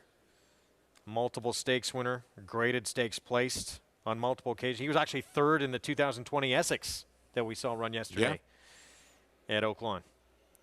This horse here, 235, well, he's one that certainly could benefit from all this pace we see in here. He's supposed to. Like I said, I was kind of surprised when I looked at the Charlie Bacon numbers. Just 10 claims in the last 15 months. That was pretty remarkable coming into the weekend. That was a pretty remarkable stat for me. This horse did not run well last time out. He gets back to the 1 turn. He ran into the aforementioned Hammer and Amer, who ran lights out when these 2 faced 2 starts back. He keeps this horse in for the 40. Last time he won was at Mahoning Valley in an allowance optional claimer in which he was in for the tag. It was a conditioned race. He was 3-5. He sat a good trip and just galloped. We'll see. We'll at 5-2. I would much rather have the horse on the screen right now at 3-1 than him at 5-2. It's All Relevant. Big jump up in class for this 5. It's All Relevant, who super quick fractions last time and unable to hang on late, Maggie. Yeah, Greg, we barely see 109 and 4 for programmed 6 furlong races, and It's All Relevant ran that going the 8 furlongs. So really wicked fractions coming off of that extended layoff, so understandably tiring that day. I was more on the positive end of the spectrum when he came back. You know, he had gotten a little bit hot, as he usually does, not quite striding out as well as I wanted. But today he actually looks better than he did in that first start coming back. So I think it's a positive sign that they bump him up. Obviously, they protected him using the waiver claim last time in that 16 open claimer and bump him up for the 40. So they don't necessarily want to lose It's All Relevant just yet. I'm not going to say he has company because he is just wicked fast, but he's going to have to, again, spurt clear here. And I just think at least as of class right now, there's horses exiting much classier races than what he is. Again, like I said, Little Menace, little tough to take at 7-5, but he's the one that I wanted most of the lot, Greg. Wow, 6-5 now. Anthony, you agree? Gets that outside post. And we'll see where he's going to be sitting early in this race. I think people assume that Pioneer Spirit's going to be able to put enough pressure on It's All Relevant to weaken each other up. I think that's part of the reason the 1-235 is taking this money. And I think it's the biggest part of the reason. I think Little Menace is going to get the job done. I do not agree with 6-5. I think he's probably a little too short. The question is, where do you go in here? And I think if you think there's going to be a little bit of a pace, you don't really, My First Grammy looks like he's in a little bit over his head. 235 is the Charlie Baker barn has had a fantastic winter meet here at the Big A, so he's going to take some money. I think Little Menace is going to get the job done. The more I look at this race, combined with what Maggie said, It's All Relevant is the speed of the speed in here. And I think Rudy Rodriguez, our leading trainer, did a fantastic job at utilizing the waiver claim last time. He ran him for the 16 because he was able to run him for the 16 and protect him. And not only did he protect him, 9 and change. Like, we don't go, like Maggie said, we don't run sprint races around here, sub 110. Really, sub 111. So it's went 22, 44, 9 and change, and actually finished up pretty well to go to mile in 137-1. I think he can be really, really tough in here. I just think that if Pioneer Spirit puts a little pressure on him, Little Menace is going to take advantage and give Manny the grand slam on the day. The 2 Pioneer Spirit, he has to be in front, you would think, if he wants any chance to win. It's going to be 2 9-year-olds, seemingly the 2 and the 5, battling up front on the front end. Will they wear each other out? 6-5 favorite outside. Little Menace, his best performances, they have come on the front end when he got slow fractions. That is a short number on this horse. We are set for the 7th. Let's go to Chris Griffin. Line. All set. And they're off. Little Menace has early speed, so does It's All Relevant in the blue cap. It's going to be It's All Relevant and Little Menace, they're 1-2. Pioneer Spirit, Trevor McCarthy wants off the rail, is tipped out wide as they get set to come out of the chute. Saving ground is 235, who's in the 4th position, and there's My First Grammy as they're tightly bunched and come out of the chute. It's a very tepid pace here early on. It's All Relevant. It's got a head in front. Right up on the outside is Little Menace. Then comes Pioneer Spirit. Red blinker, center of the racetrack. My First Grammy has picked up a placing, is second to last, and the trailer 235, 24.18 for that opening quarter mile. It's All Relevant has got the lead. Little Menace is engaged right up on the outside in second, and they bunch up in behind the front too. Pioneer Spirit is still wide. Trevor McCarthy wanted that clear running room towards the outside of My First Grammy, who's in between horses, and 235. Set to move into the far turn. It's All Relevant, still in front, 47.88 for a half-mile time. Little Menace is right up in the 2 path, and here comes Little Menace up on the outside. Pioneer Spirit is starting to rally 3 wide. My First Grammy is still in between horses, and there's 235 at the back. It's All Relevant, trying to take them all the way, a neck in front. Ranging up on the outside is Little Menace. Pioneer Spirit gets rolling up on the far outside. There's room at the rail for 235. Little Menace is ready to challenge, and Little Menace is taking the lead. It's All Relevant. Pioneer Spirit continues to chase. Little Menace is 2 in front for a final 1/8 of a mile. Pioneer Spirit gets it in gear, but Little Menace is just drawing away. Little Menace at the 16th pole. Pioneer Spirit is second. Give him 4. Manny Franco. Little Menace is your winner. Pioneer Spirit there for second. Then came It's All Relevant and My First Grammy in 1 minute 37.44 seconds. It's all about Manny Franco today. 4 wins. Give him 49 now at the meet. Little Menace for Rob Atras with the win. Yeah, Little Menace did the quote-unquote dirty work, although when a horse like It's All Relevant, as fast as he is able to get away with going 47-4, and Little Menace doesn't have to go much faster than 48 to just lap onto him, you're going to give the advantage to Little Menace. And sure enough here, Manny Franco gets his 4th, just powers away right around the 8th pole from his speedier rival to get the job done rather easily. Atras having a tremendous meet, notches another win, and a 4-win day for that man right there, Manny Franco. Bob Bone, Owns his 5-year-old son Into Mischief and wins as the favorite. 7-2-5-3. Pioneer Spirit forced into a tough position. Able to get second. We still have our feature to come. Haynesfield, the New York bred for Steve Asmussen. Race named in his honor is coming up next. And Steve Asmussen's Chestertown. Oh, he would love to get it. Jose Lezcano will be aboard, and we'll have a preview coming up.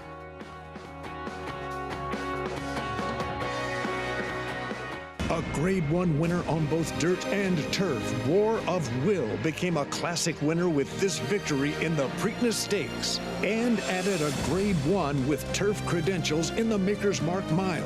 From ages 2 to 4, this versatile son of Warfront proved his class at the highest levels. Now his first foals have arrived.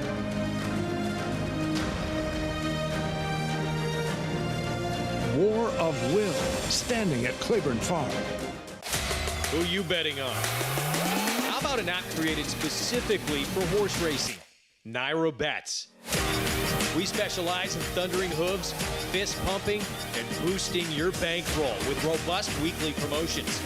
And offer betting tips from actual horse racing experts. Bet all day and night, nationwide. Get the action and thrill of horse racing with Naira Bets. Harris Farms, proudly standing Smiling Tiger, a triple Grade 1 winner, defeating Breeders' Cup champions Dancing in Silks and Amazombie, a leading California sire with over $9.7 million in progeny earnings, with 94 winners in 2021 and graded stakes superstars like Spice Perfection. Spice Perfection wins the Grade 1 La Brea. And Tiger Dad. Smiling Tiger, a leading California sire, standing at Harris Farms. It pays to be Cal-bred. It's America's original sport, and no one covers it better than America'sBestRacing.net. From the sport to the lifestyle, the best races, horses, and destination venues, cocktails, gambling, fashion, and more. America'sBestRacing.net is a sport for you. Live it, love it, bet it.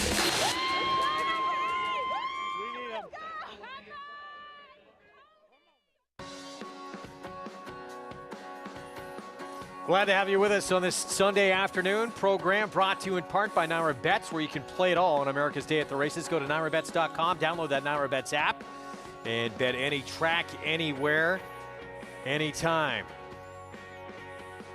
Still have the feature to come on our Sunday card. We just saw race 7 in Little Menace, able to pick up the 5th win of his career. Rob Atras, Manny Franco. He took advantage of his older rival, It's All Relevant, fellow 9-year-old Pioneer Spirit. Pioneer Spirit ran well. Trevor McCarthy made it his business to get this one outside of both Little Menace and It's All Relevant. I wonder what that was all about. I guess when he knew he couldn't clear, he wanted to get him into the best position possible, but he was no match for Little Menace today. 4-win afternoon for Manny Franco. Not out of it yet. In this riding title, we've been talking about Dylan Davis, been leading the way for quite some time. Trevor McCarthy, Kendrick Carmouche, thought it was between those three, but Franco now a little bit back in the mix now with this huge Sunday afternoon. Welcome to those just joining us on SNY. Good to have you with us. We still have the feature ahead at both here in New York, that Haynesfield and at Oaklawn. Take a look at what lies ahead here, presented by Claiborne Farm. So that Haynesfield race 9, race away from that one. And races 6 through 9 still to come out in Hot Springs at Oaklawn. Fast conditions at both these racetracks.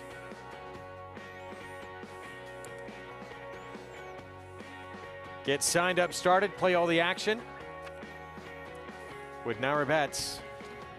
Again, download the app or go to NairaBets.com. There's the offer, $200 deposit match sign up bonus with that code right there, Stakes 200, to play it all, including the remaining races we have coming up from here in New York and Oaklawn. And the big one we still have ahead here in New York is the Haynesfield. Round 3 between my boy Tate and Lobster, becoming a nice little rivalry between these two. Manny Franco might be going for 6 when he takes a leg up on My Boy Tate. He has a chance here with group hug in race number 8. But yeah, here it is, My Boy Tate, Lobster. We got Chestertown in the mix as well. That's the one you want to keep your eye on. The gray along the inside. He's back in the Haynesfield today, and right there, My Boy Tate and Eric Cancel going to make it a little tight on Chestertown. It's going to get even tighter in about 6 seconds, and it's going to necessitate a DQ. So we were talking about this, Greg. Lobster's technically 2-0 against My Boy Tate, but they've each crossed the line first in their 2 matchups. We're going to settle the score, at least for now. You would imagine these two are going to see each other in State Bridge Stakes throughout the year, but they're going to try and settle the score here in the Haynesfield this afternoon. And both those matchups were at 7/8 of a mile. This is going to be a one-turn mile, true mile, coming up here in round 3.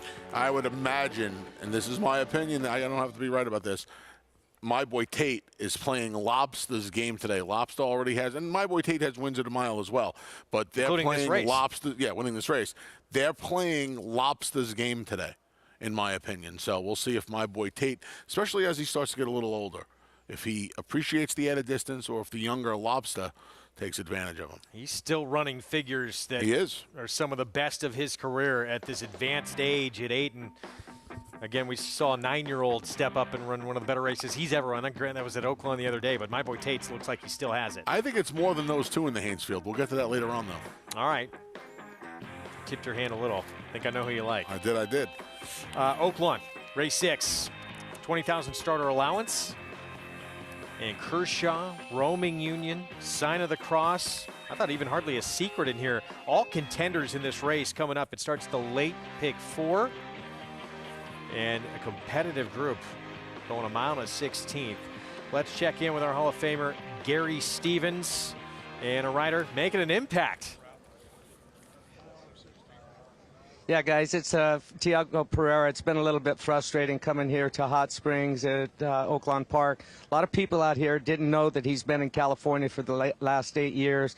Prior to that, coming to America, he was traveling all over the world, won the Dubai World Cup. Won the first year it was $10 million. Won the Singapore Cup, was $12 million. He's won Grade 1s all over the world, in Japan, France, and the United States, winning the Santa Anita Handicap in the Pacific Classic last year. So he's been around. He's a very good rider. But when I say frustrating, one of the frustrating things about it is his language is not perfect. He understands English perfectly. He's right now, I'm proud of him. He's going to college right now, taking English classes. He practices every night. We're roommates, and I'll just have to slow him down a little bit. He speaks Portuguese and a little bit of Spanish. Pretty good English, but when he gets excited, he starts mixing it all together, and it's been a little bit difficult for us. But listen, his business is picking up. He won 2 races. We won 8 races here at the meet, and he's got his nose to the grindstone, comes out every morning, works hard, and hopefully he can pick up another win here on Kershaw. If you can get him to settle like he did last time, he was a little bit closer to the pace than what he's been in the past, and he liked that. The horse seemed to like that. There's plenty of speed for him to set it up in here, and if the same Kershaw shows up today, he'll get his picture taken, guys. Gary, thanks. And so he's back aboard a horse he's already won at the meet, and you like the fact, too, that horse was claimed last time out, New Barn, but he keeps Tiago aboard. New Barn, that is guns blazing right now. Wayne Potts, both here and down at Oaklawn Park. You also like the fact that the horse he's co-favored with right now is the horse he's running by as we watch this replay, Roaming Union. So going into a barn that's going very well right now, that does well year in and year out, you know, I certainly think it's a barn upgrade. He beat his main rival according to the betting public right now. What's not to like? And I do like to see that, Greg. That's a great point. You see that Tiago did a great job riding this horse last time, and Wayne Potts doesn't try to reinvent the wheel. You leave well enough alone. And you talked about the horse you saw him going by, Roaming Union. Tough to see Roaming Union. Granted, that was off a layoff, but he likes to be on the front end, and there's potentially even a quicker horse, Bull Hollow, the 10 in here, stretching out, who's going to cause problems for him. I know he had some similar figs. I know he had a big win closing weekend at Saratoga last year. That race we just saw from Roaming Union was the best one we've seen him run in an awfully long time, despite that win at Saratoga when last seen in September. So, yeah, he's going to face some pressure in here as well. I would imagine that, he was on or close to it last time. He'll be on or close to it today, but he's got Bull Hollow, like you mentioned, the Rail Runner, Sign of the Cross. I would have to imagine Ramon Vasquez is going to commit from the inside as well. There is Sign of the Cross. It's Robertino Diodoro. He just won coming in from the West Coast here at Oaklawn. He got the best figure of his career on some of the numbers I look at, but now he's coming back off that performance, which you have to like, obviously, but on short rest. It's on short rest, and if he's not aggressive from the inside going into that first turn, he can get lost in a little bit of a shuffle in here. So I would imagine that Ramon Vasquez, they didn't go as fast last time in his race as they are projected to go in here. Right? There were some faster horses in this race than he faced last time. But those tactics worked, and the truth of the matter is, if you look at his overall body of work, his better races are when he is forwardly placed. Doesn't necessarily have to be on the lead, but when he is closer to the early pace, his races are better. This isn't even a debate. I mean, you look at his PPs, and that's just how it is. It's plain and simple. So you would imagine from the draw, combined with the success last time, when first time Robertino Diodoro, this horse will be forward from the inside as well.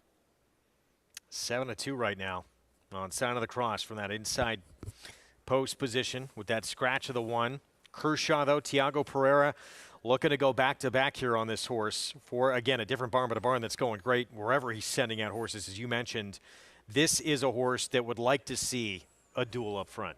He would. Kershaw, and he's supposed to get some pace. I have to tell you something. You and I know each other a while now. I'm not the biggest fan of chalk. I'm also not the biggest fan of trying to unnecessarily beat chalk. You handicap a race, and however it plays out, it plays out. I think 2-1 is a steal. I think the price on this horse right now is an absolute steal. I think 2-1's an amazing price on Kershaw today. So an amazing price. Okay. I thought he'd be even money today. He beat the horse. The horse the public has anointed as the second choice. He beat him handily last time. Handily. Beat him handily. Almost by 3 lengths. And now he's going into a barn that is winning with almost everything they put on the racetrack. And he's only a half a point lower than him? I thought it would be even money. I really like Sign of the Cross. Inside post scares me a little bit, but that horse, if he can run back to the number he ran last time, yeah, everyone else is running for second. Well, I don't know about that. I mean, I think he'd have to improve a little bit. I don't think he has to improve at all. Okay. But we'll see. Got to do it from that inside. Mm-hmm. Could help him. If he is ridden correctly, that inside draw could be the best thing that happened to him today. But Ramon Vasquez is going to have to be assertive and aggressive from that draw.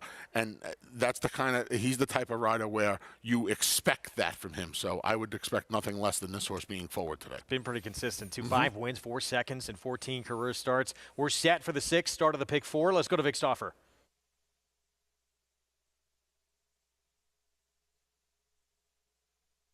They're at the post. They're off.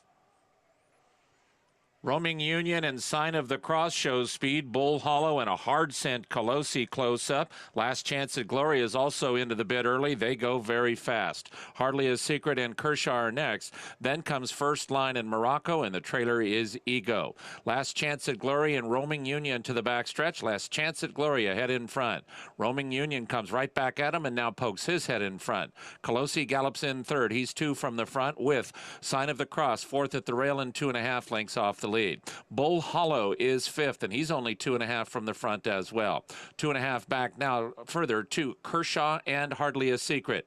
Then comes Morocco. He's got about 5 to make up. The 2 trailers are Ego and First Line. Up the backstretch, Roaming Union is the leader. At the half-mile pole, it's 3/4 of a length on Last Chance at Glory. Sign of the Cross moves through at the rail to take third. Bull Hollow just outside of him. Kershaw advances 1 position outside of Colosi. He's got 4 lengths lengths to make up, and he's in the clear. Then Hardly a Secret and Morocco, 3 back to first line, and Ego. They run around the far turn. Roaming Union, Last Chance at Glory. Between horses comes Sign of the Cross. Kershaw going to be 5 wide, but Sign of the Cross is moving through inside of Roaming Union. Roaming Union still a half length in front of Sign of the Cross in second. Kershaw swings to the center of the racetrack. Then comes Hardly a Secret, final furlong. Roaming Union in front. Kershaw, Hardly a Secret splits horses. Sign of the Cross at the rail. These 4, Sign of the Cross, Roaming Union, and Kershaw. Down to these 3. Sign of the Cross, Kershaw in the center. Roaming Union, Kershaw, Sign of the Cross, Roaming Union. Kershaw just in front. Kershaw beats Sign of the Cross and Roaming Union. Last Chance at Glory might have been third over Hardly a Secret. Good for Tiago Pereira. Wins again here on this 7-year-old. Kershaw for a different barn. Wayne Potts this time around.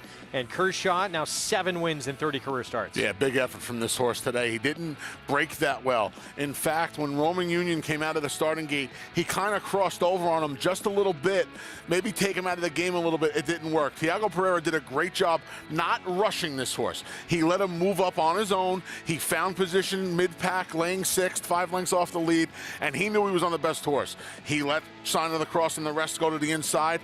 He took the long way home. When you're on the best horse, you can do that. He left this horse to do his own thing, and he did a good job getting him to the winner's circle today. Second win for this horse at Oaklawn. And we hear a little story and background on Tiago Pereira, and he obliges with a win here. Well done. 6-2-7. Kershaw, the favorite, gets it done. We're going to take a timeout. When we come back, D. Wayne Lucas, the coach, talking about his Philly-bound superstar, Secret Oath, tackling the boys in the Arkansas Derby. We'll be back.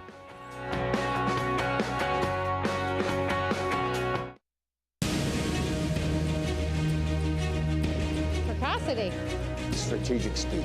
Some speed at 2, but can carry it on through their later careers. Improbable, full of run.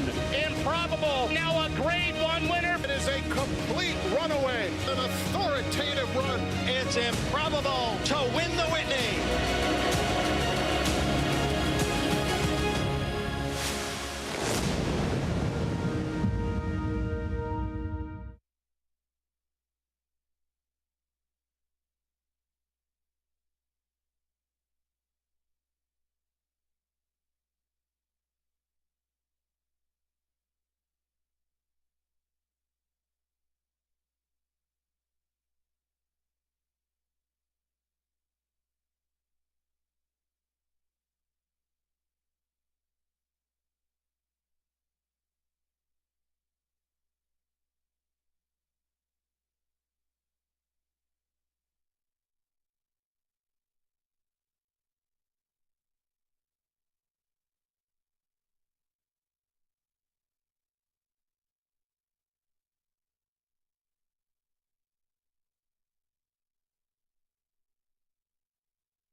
You're watching America's Day at the Races on FS2, SNY, regional networks out in Southern California. Good to have everybody aboard. Program brought to you in part by Hillendale at Alapa.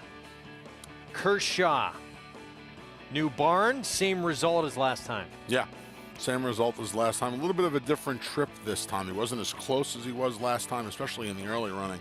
But again, cannot give Tiago Pereira enough credit here for not getting in this horse's way, keeping him clear of trouble. I'm sure it would have been a little bit more appetizing to try to save some ground after the start, but he just put the best horse out in the clear and is able to get the job done over the 2 second choices.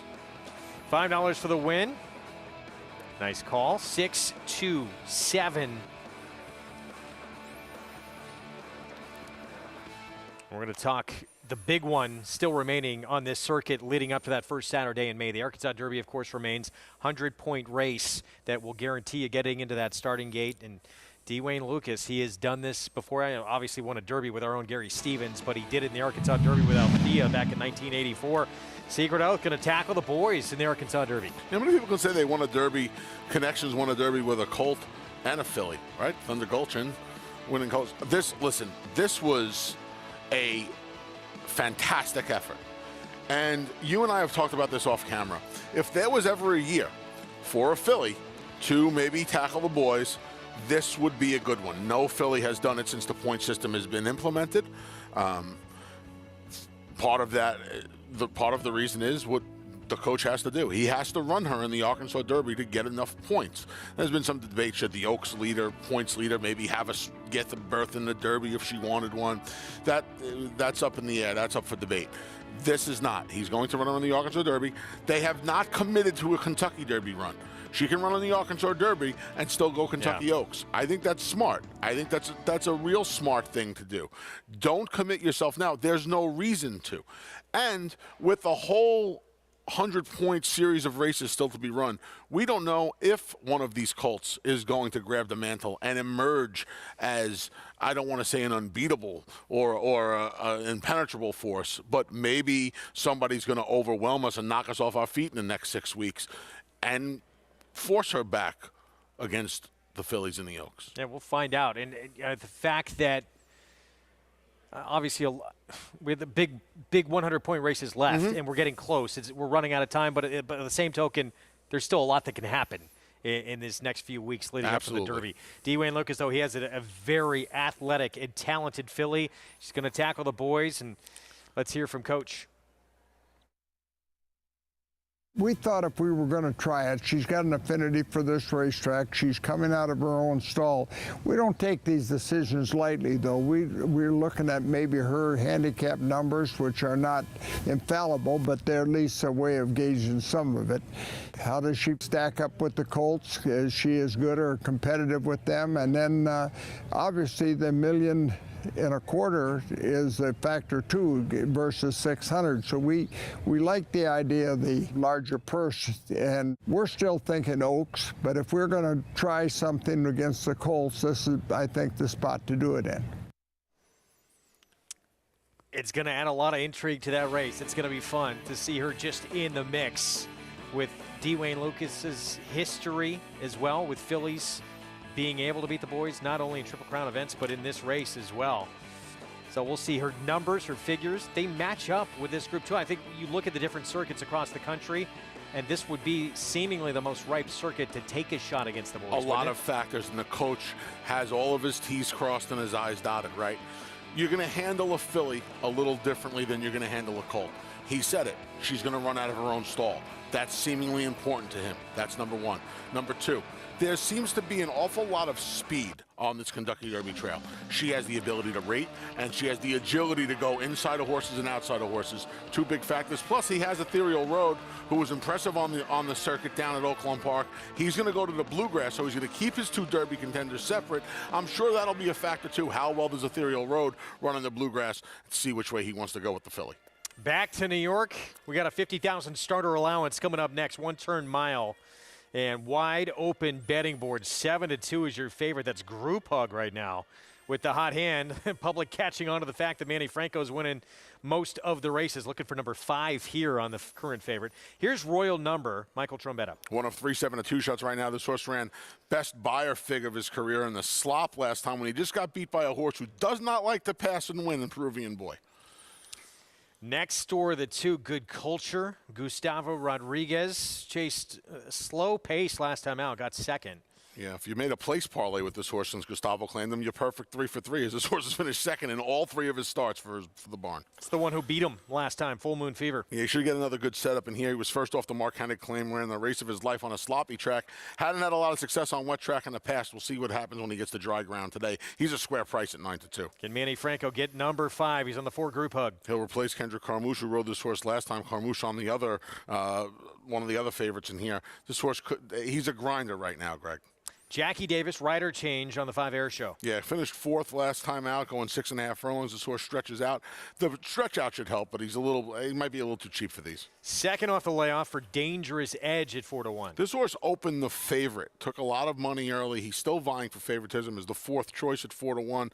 He could use a little pace help up front. And now favoritism outside to Cousteau. This horse who was favored over Jackie's Warrior back in his debut at June 2020. This horse has been favored in all 6 of his career starts. It looks like destiny for be a perfect 7 for 7 as the chalk is on his side today. He should be the speed in here with Full Moon Fever sitting just off his flank. Let's head down to Maggie. We'll take a look at Full Moon Fever, as Anthony just was mentioning. Ran the race of his life last time. Yes, I think he was with the track in that it was a little more of an outside-y type that day, and he was out wide, but he never looked like a loser throughout the entire running, and a big step up first off the claim for Mark Hennig. This horse looks phenomenal. After looking at him, I don't think that last race was a fluke or the wet track or anything like that. I think he has this deserved move up in class off of that win for the non-2 for 40. So I like what I'm seeing from him, and he is not going to be outpaced here either, you would think, given that last effort. Number 4 group hug. I picked him his last 2 starts when he came back to the NYRA circuit.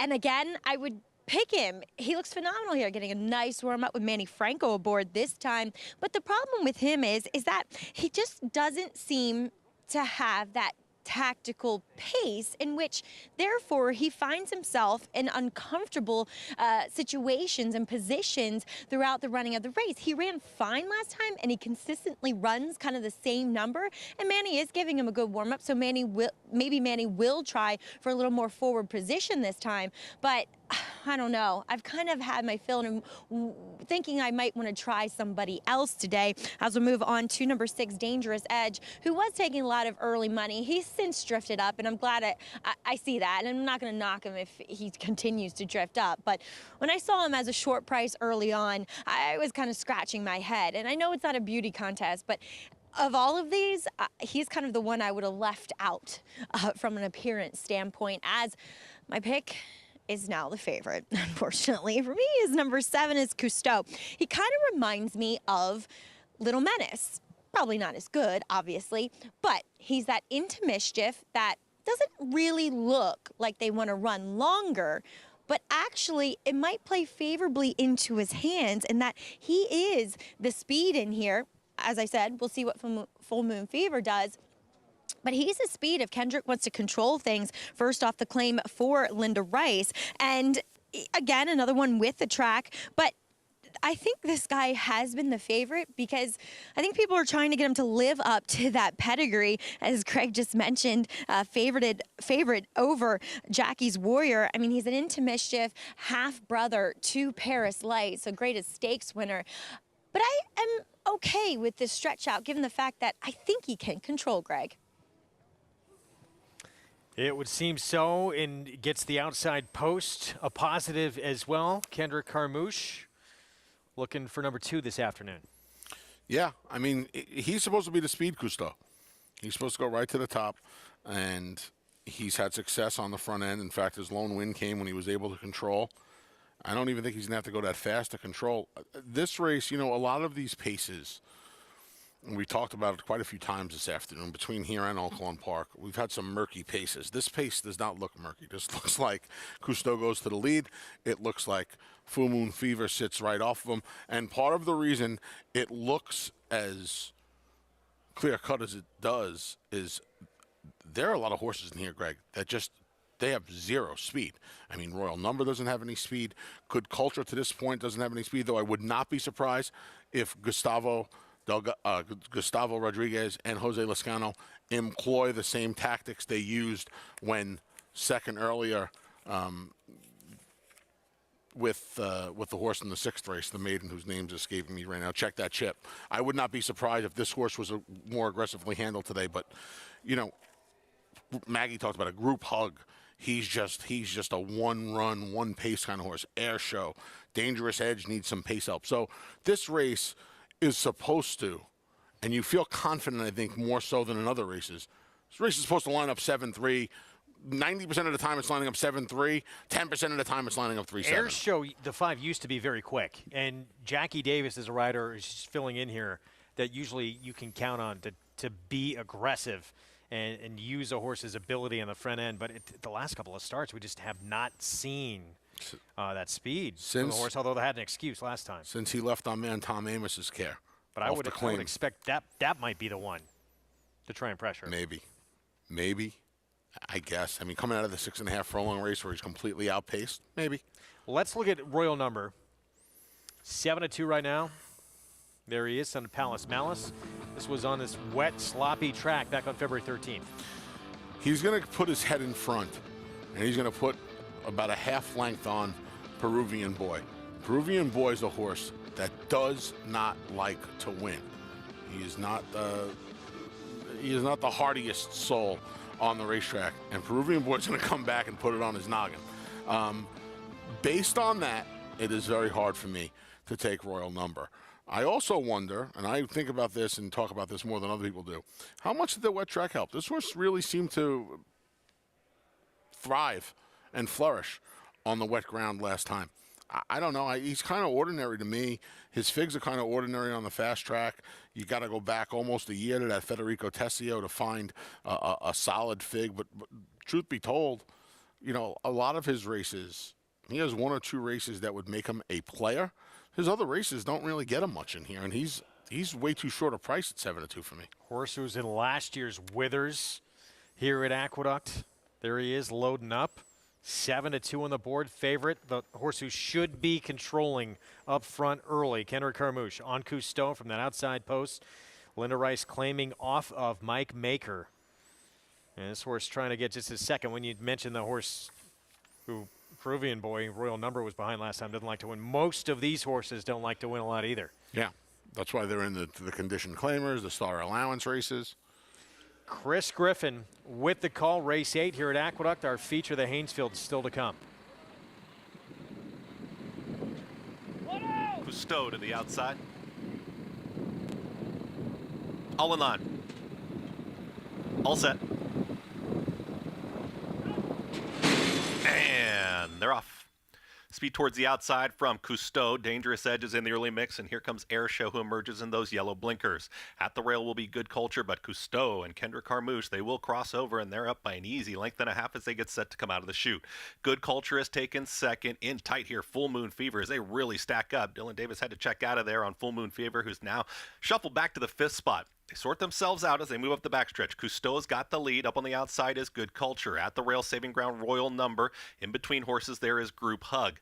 Air Show is a touch wide, is in the 5th position. Full Moon Fever, who had a little trouble coming out of the chute, is second to last, and the trailer is Dangerous Edge. It's all Cousteau. Cousteau won an easy 24.21 unopposed on the front end, approaching the half-mile pole. Cousteau is well in command. At the rail, still saving ground there is Royal Number, who's about to challenge and take the 2nd position to the inside of Good Culture. They're 2nd and 3rd.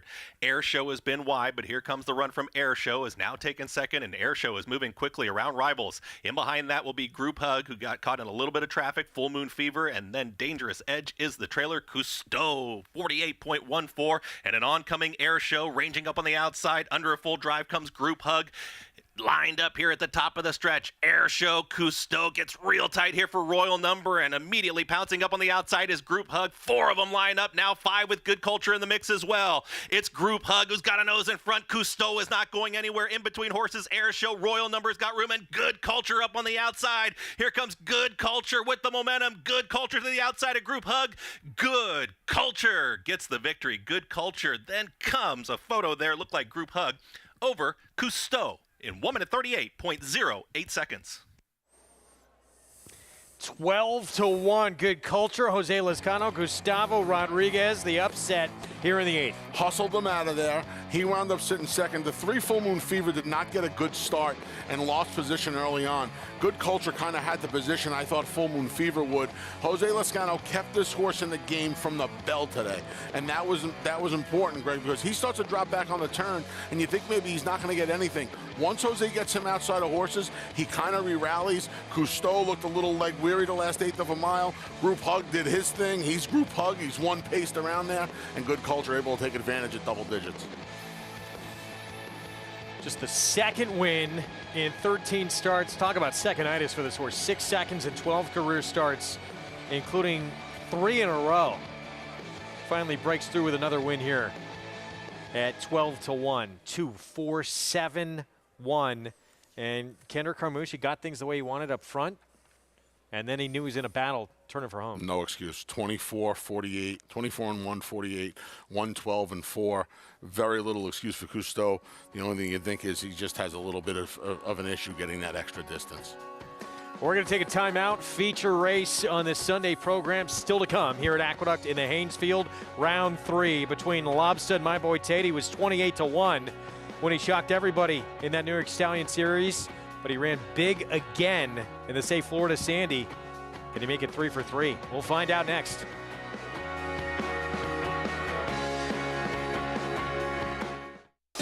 Run Happy, the #1 second prop sire by graded stakes winners and earnings.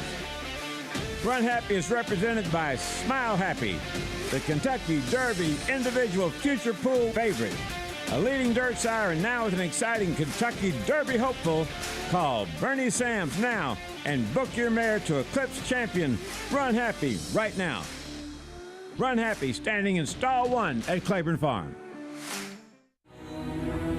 This season at Oaklawn, we've got more of everything. More of the top thoroughbreds in the world. More days of live racing. And the largest purses in our history. All at a completely reimagined Oaklawn. Come be a part of this historic season at Arkansas's only casino resort. Charlatan is back, and he turns it on with 1/8 of a mile to go. Express Train moves into second. Nashville dropping out of it, and then Collusion Illusion. What a spectacular return for Charlatan, who will romp in the Run Happy Malibu Stakes by 4.5 emphatic lengths. Charlatan, ultra impressive. It's a new day for a new king. Racetrack Television Network brings you every race, from every track, on every screen, every day. With monthly packages starting as low as $5, RTN gives you great value and access to more live HD streaming and race replays than anyone. Visit RTN.tv today to sign up and watch on almost any device, including Roku and Amazon Fire. Use promo code TRYRTN for a 5-day free trial.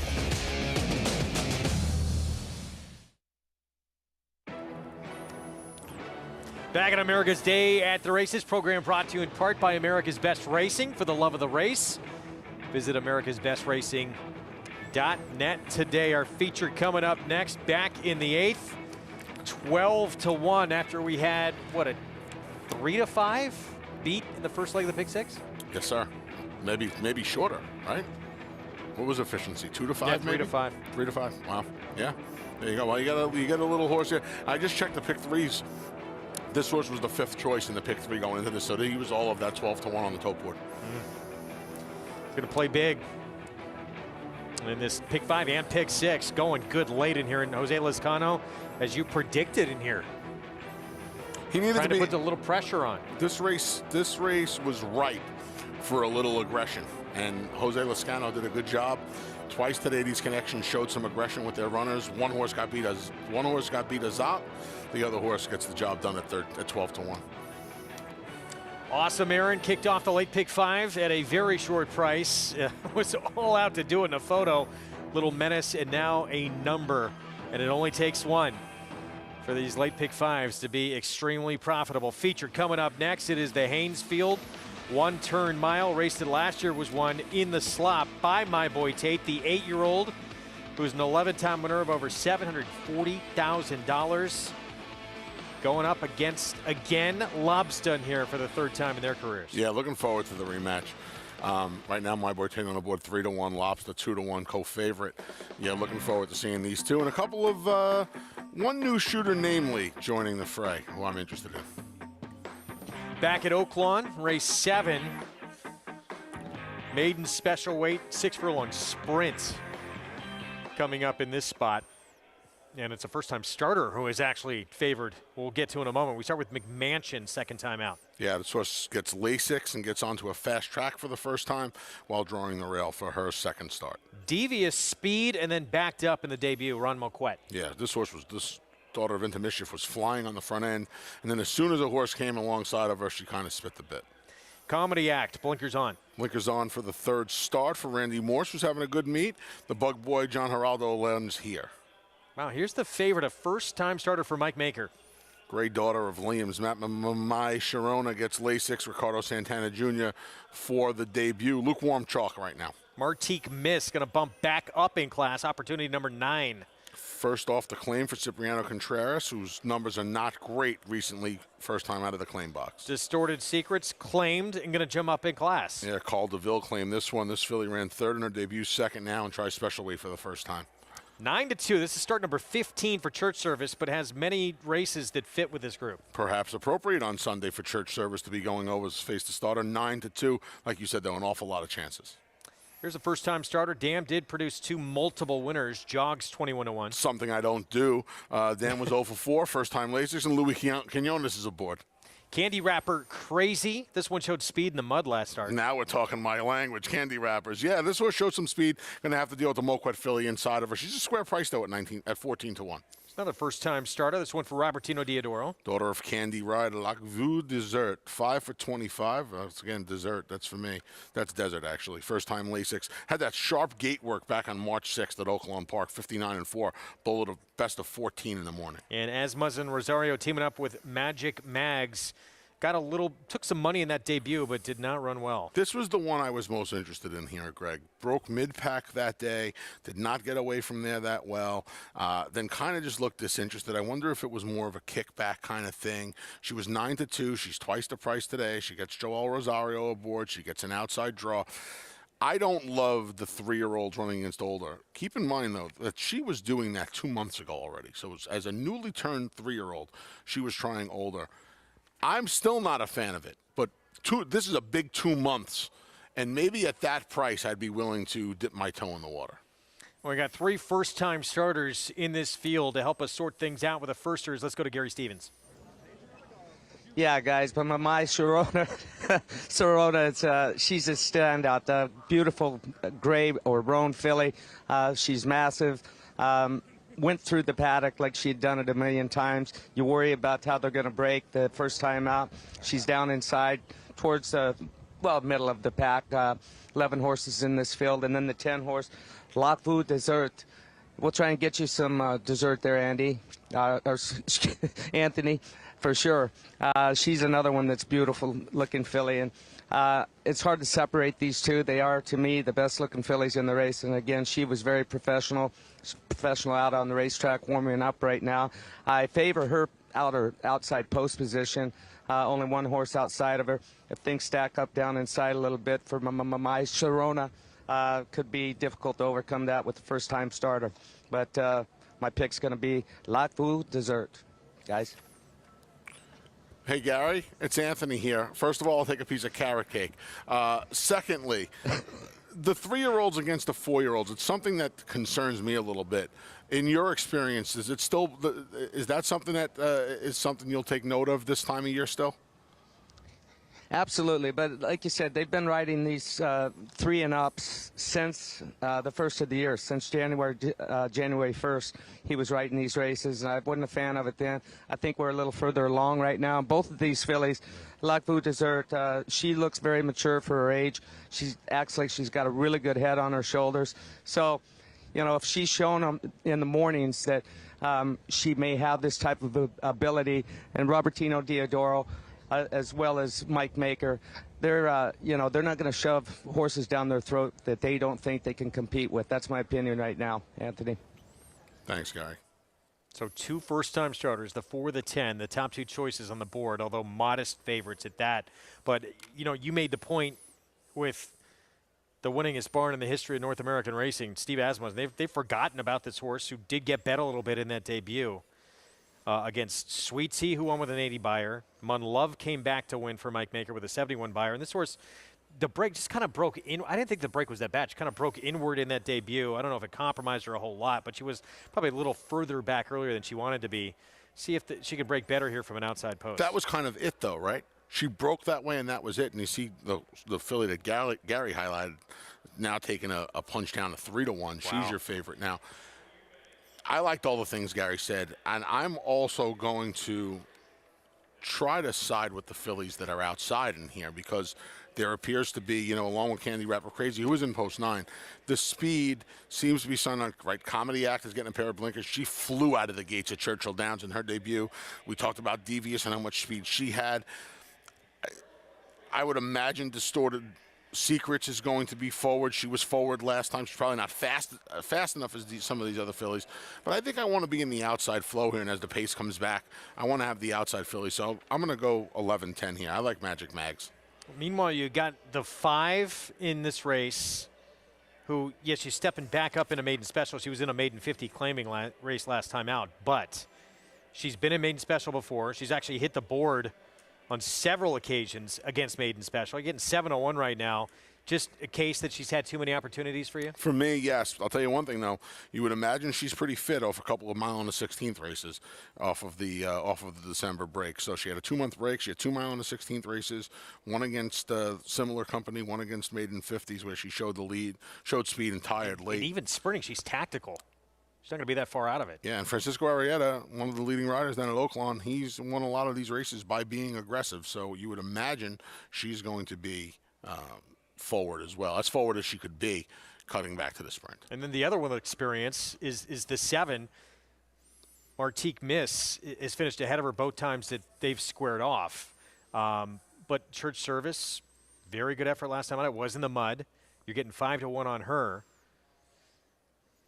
Yeah, she's a little interesting.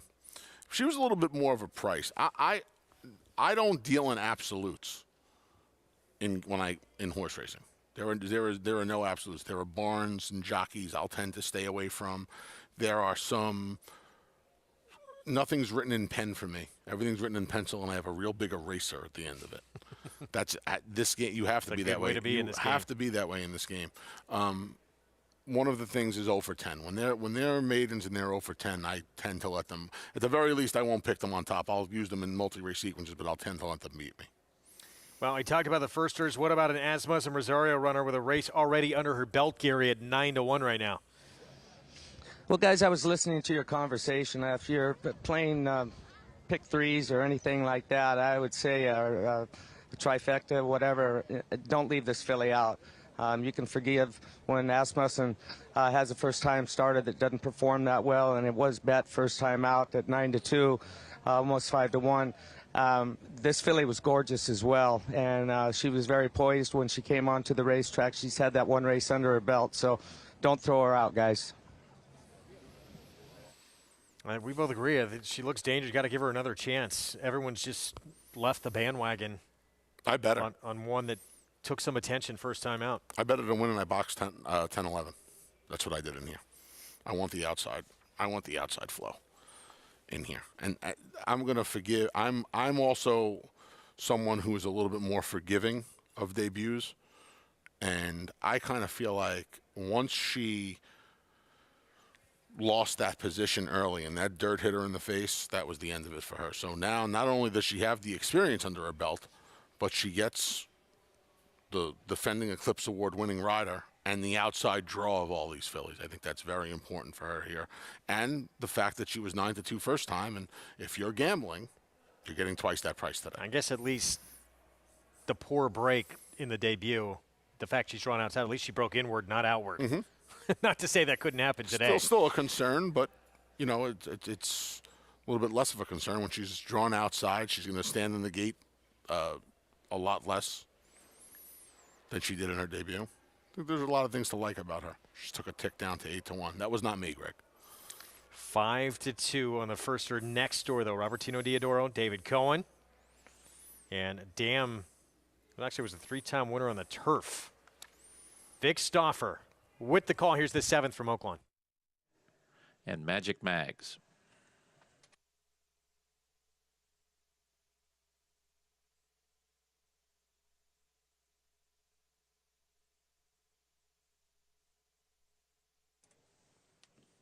They're at the post.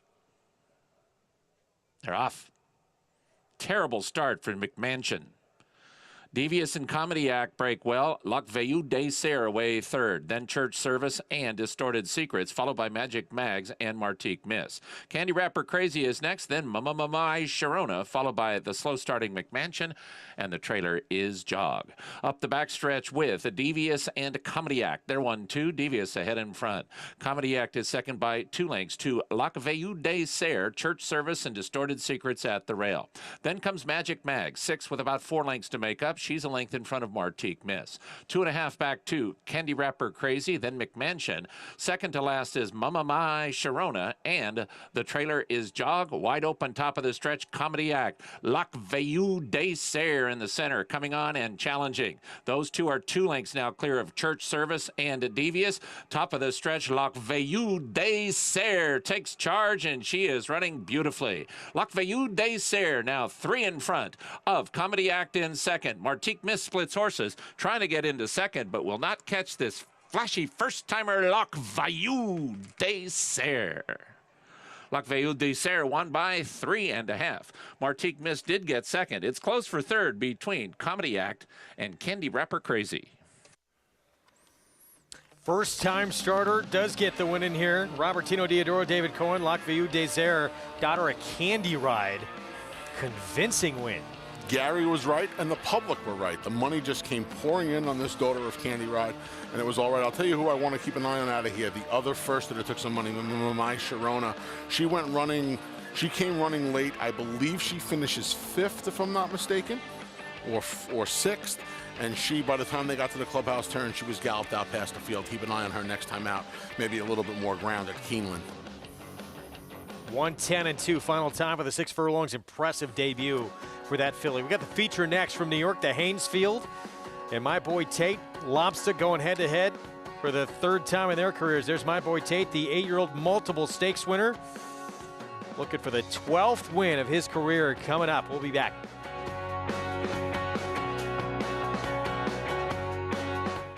Catholic Boy, one of only 3 American 3-year-old colts in history to win Grade 1s on both dirt and turf, including the immortal Secretariat. A 6-time graded stakes winner from ages 2 to 4, he was the fastest 3-year-old of his crop over 10 furlongs. Now his progeny are bringing top dollar in the sales ring. Dual surface Grade 1 winner Catholic Boy, standing at Claiborne Farm.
as the field turns for home in the Jockey Club Gold Cup, and Haynesfield is a 5-length lead.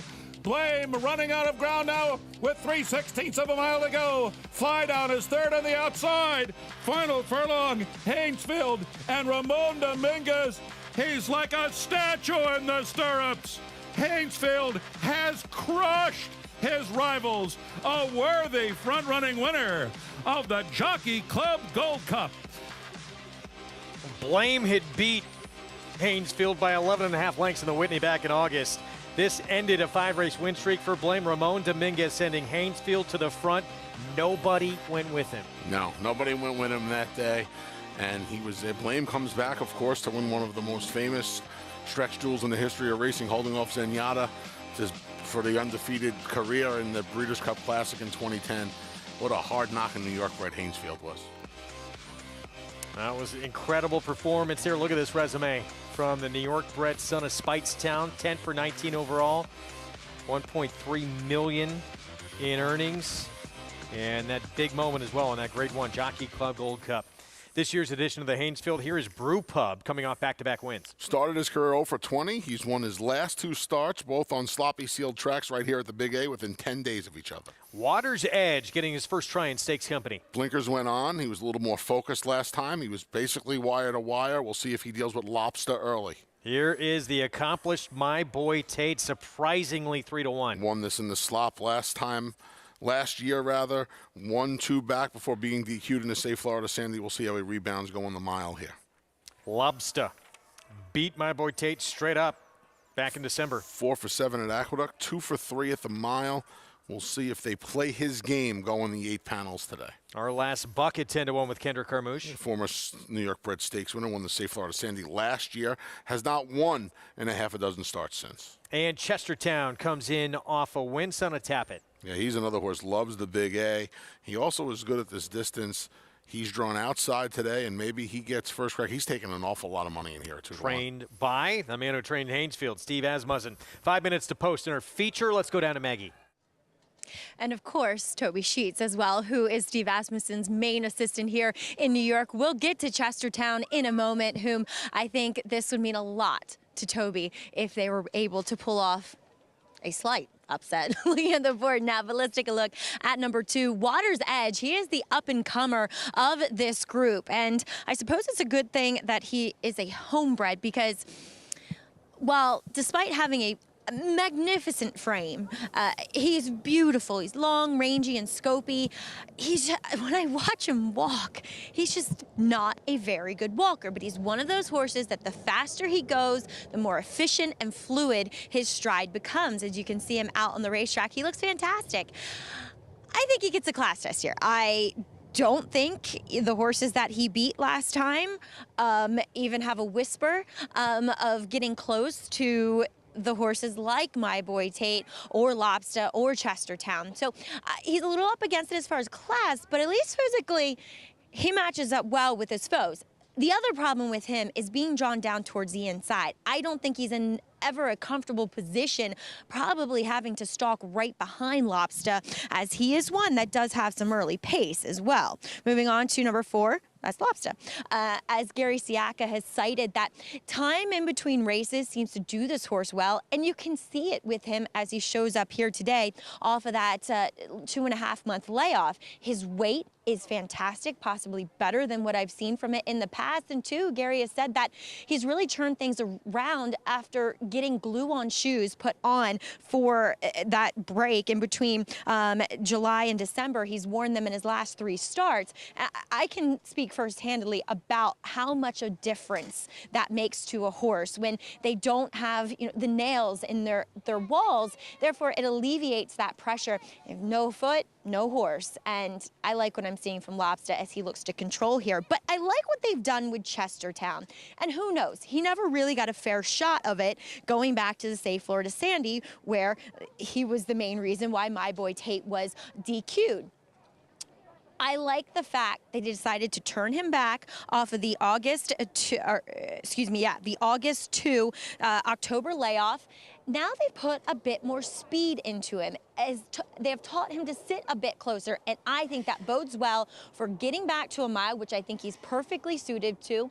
And he draws that outside post position. And finally, this is a horse that has had so much trouble putting it together mentally that now when he shows up for his races, he's so focused. And it's just a credit to yes, he's a very good friend of mine, but it's also just a credit to the horsemanship that Toby Sheets has. Greg? 5-2 right now. He is the second choice on the board ahead of the morning line favorite, My Boy Tate. I'm not surprised. I'm not surprised by that. I think a lot of people question whether My Boy Tate really wants the mile and how much that wet track helped last year. I question it. I'm not a particular fan of My Boy Tate today. Let's take a look at Water's Edge, the kind of up-and-comer in this group. Again, first time in Stakes Company for him, trained by David Donk. Did win in 1 mile and an 1/8 last time out. Was close to pretty slow fractions up front, though. When you dissect this horse's form, he debuts against American Revolution. He comes back and wins. The day he got beat by Saratoga Pal at 2-5, he got cooked on the front end by a hopeless long shot named Him She Kisses. Comes back, breaks through the starting gate. He comes back and wins.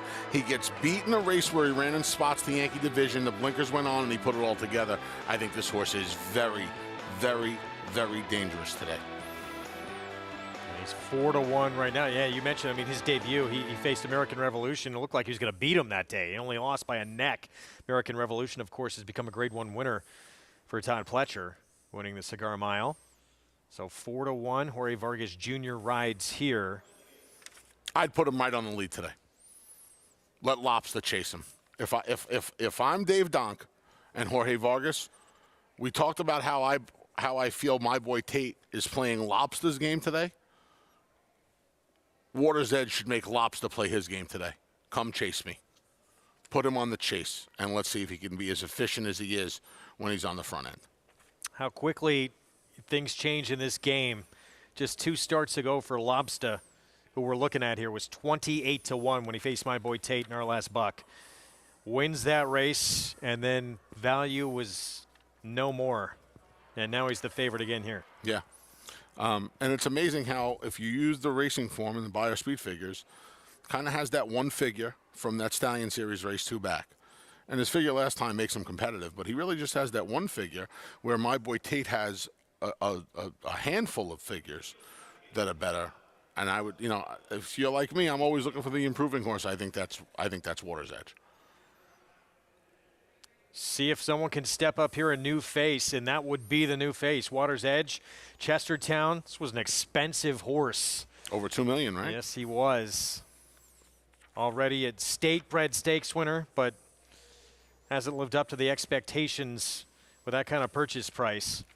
See if he can collect another win here against a good group. 5-2 on the outside. Jose Lezcano rides. Again, Manny Franco on My Boy Tate, looking for his 5th winner on this Sunday card. It's the Haynesfield, the Sunday feature from Aqueduct. Let's go to Chris Griffin.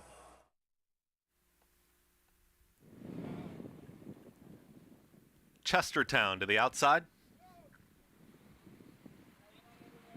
All in line. All set for the Haynesfield.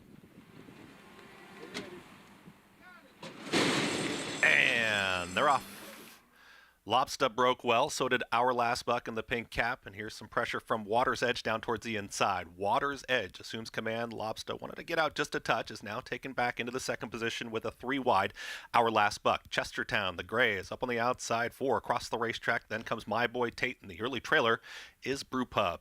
Out of the chute, Water's Edge has got the lead. It's Water's Edge ahead in front. Tight hold here on Lobster. Javier Castellano, they're right there in second. Then comes a 3 wide, Our Last Buck. Still wide is Chestertown. My Boy Tate is towards the back of the field here with Brew Pub. They're the 2 trailers, 4 of them lined up across the racetrack, 23.35 the opening quarter mile. Water's Edge lets it out a notch, and Water's Edge is up by a half length. Lobster is right there in second. Losing ground there was Our Last Buck as Chestertown is now 3 wide. My Boy Tate starts to get a rally going, still 4 off the lead. Under a drive is Brew Pub. Water's Edge is still in front, and Water's Edge kicks on. Chestertown is 3 wide, now re-rallying. Here comes Our Last Buck in the pink cap. Lobsta's got to do better in between rivals. My Boy Tate is in gear, is now within 3.5 of the lead. 46.01 cruising up on the outside. Our Last Buck to the outside of Chestertown. Down to the inside there is Water's Edge, who's still very game. Lobsta losing ground. My Boy Tate is trying to pick it up as they approach the 8th pole. Water's Edge continues to find to the inside. Water's Edge is back up by a length. Our Last Buck, Chestertown, 1/8 of a mile to go. It's Water's Edge who kicks clear. Water's Edge is up by 2.5 lengths inside the final 16th. Water's Edge will take him almost all the way in the Haynesfield. Water's Edge gets the victory. Chestertown, then Our Last Buck, and Lobsta in 1 minute 36.93 seconds.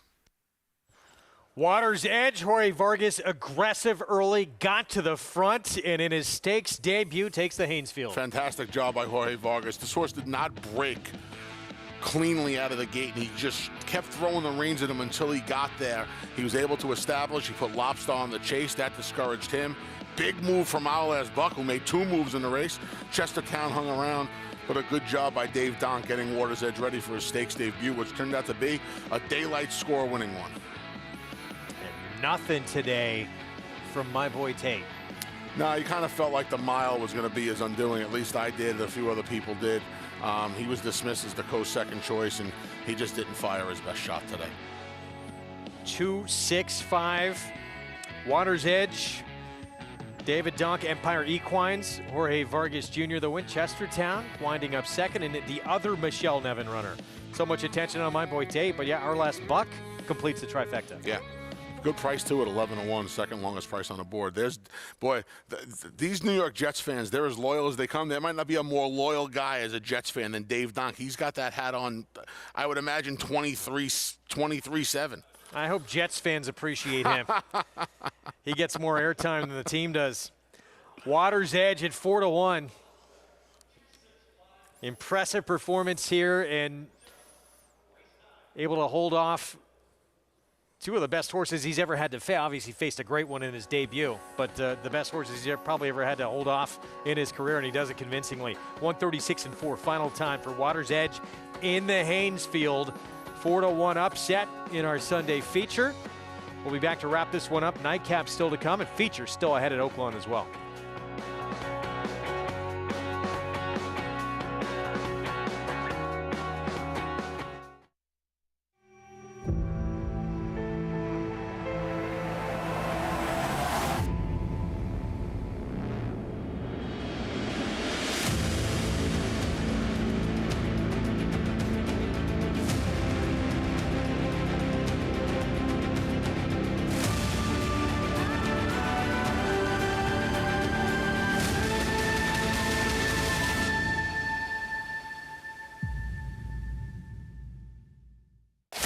Who you betting on? How about an app created specifically for horse racing? Naira Bets. We specialize in thundering hooves, fist pumping, and boosting your bankroll with robust weekly promotions, and offer betting tips from actual horse racing experts. Bet all day and night, nationwide. Get the action and thrill of horse racing with Naira Bets.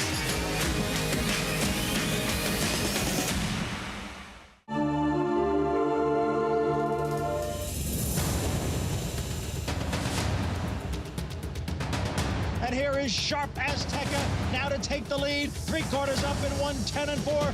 It's Sharp Azteca with the lead as they come down for the finish. It's Sharp Azteca, and he was sharp as can be today to win the Cigar Mile. 1:55.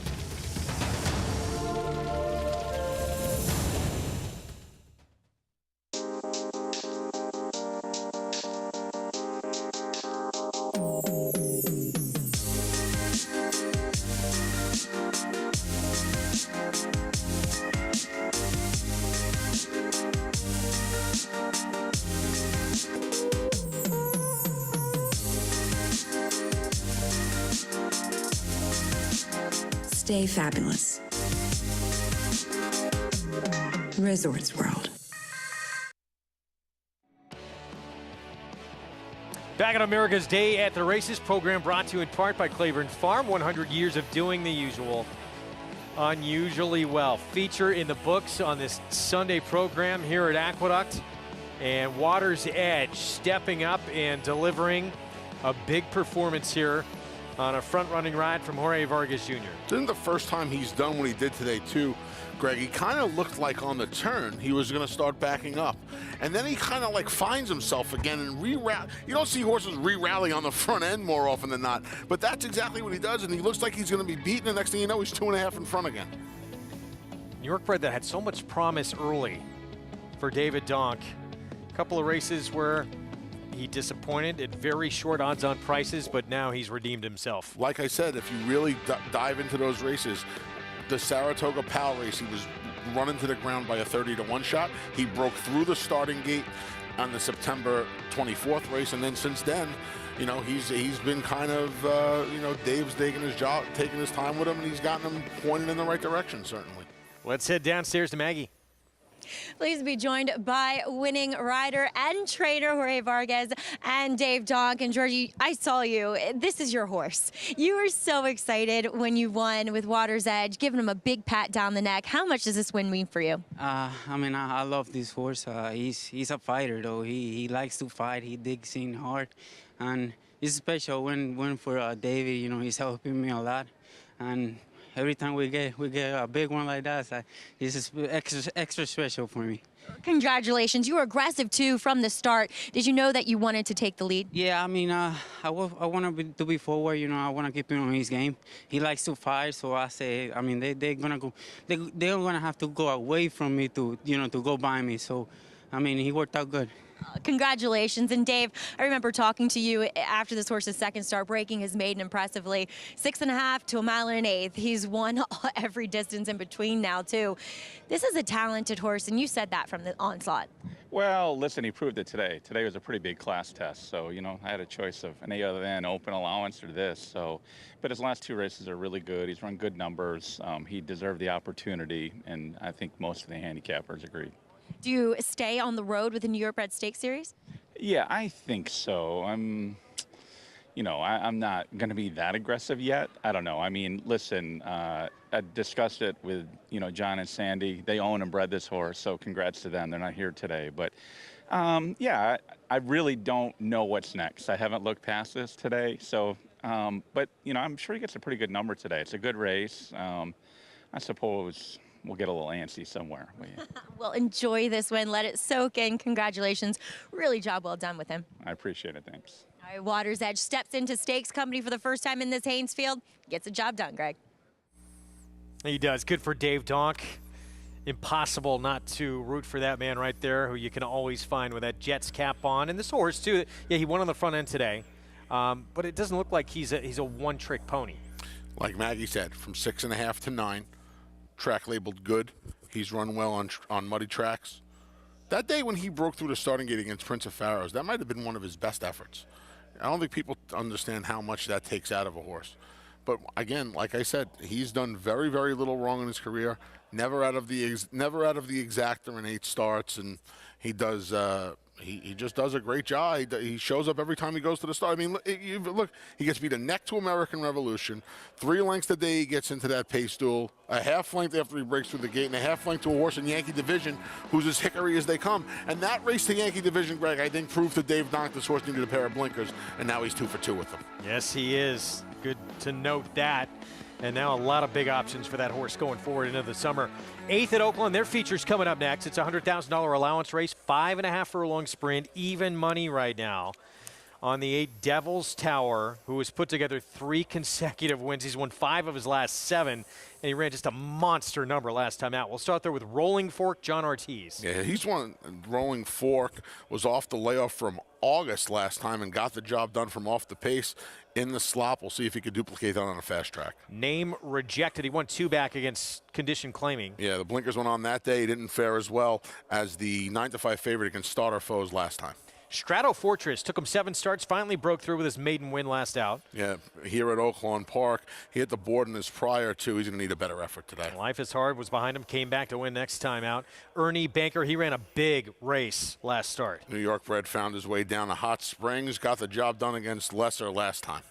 Had never run a number that big. We'll see if he can back it up again. He's 13-1. League of Legends 11-1 with John Court. Tried this company last time out, going to cut back a half a furlong. He's going to need to do a little bit better, but he's a good price. D. Wayne Lucas, we heard from him earlier, sending his filly to face the boys in the Arkansas Derby. He's got lockup here. Yeah, he was out of that same race as League of Legends last time, finished 24 behind him that day. It's impossible that they're the same price, but right now they are. Devil's Tower ran a number last time out that if he'd run that earlier, maybe they would have put him into the stakes race we saw yesterday against Bob's Edge. The Chris Hartman barn going as good as it gets right now. He's won 3 in a row, looking for win number 4. Yeah, Mesa Moon outside 7-1. Yeah, this horse ran well against Safa's Day last time. He's just run twice locally. It's been against the same company. He's got the outside draw again today. He's got some tactical speed. He'd be the one that would interest me, especially at that 7-1. If he holds that 7-1, that's the horse I would try to take a little shot with him here. Well, let's go to Gary for more on the feature. Yeah, guys, let's talk about all this outside speed. Lock up the 7 horse. He stumbled horribly his last out here for Wayne Lucas. It's been a while, but he had no chance after doing that. And I'm not saying he has a chance to win today because he usually pops and stops late, but he will set some rapid fractions if he gets away from there decently today. And then the 8 horse, Devil's Tower, he's, like you guys said, he's fast. He could set the perfect trip, but he's got speed with Mesa Moon directly to his outside as well. So I can see something kind of developing here where a horse like Rolling Fork may benefit from a possible speed duel. He's going to have to get lucky with that inside post, obviously.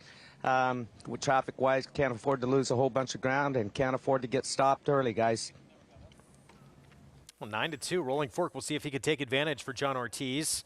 David Cabrera will be aboard. He's 9-2. Yeah, he's a good price. Again, 2 of his 3 wins have come on wet tracks, and I make a bigger deal about that than most people do. And he's down inside.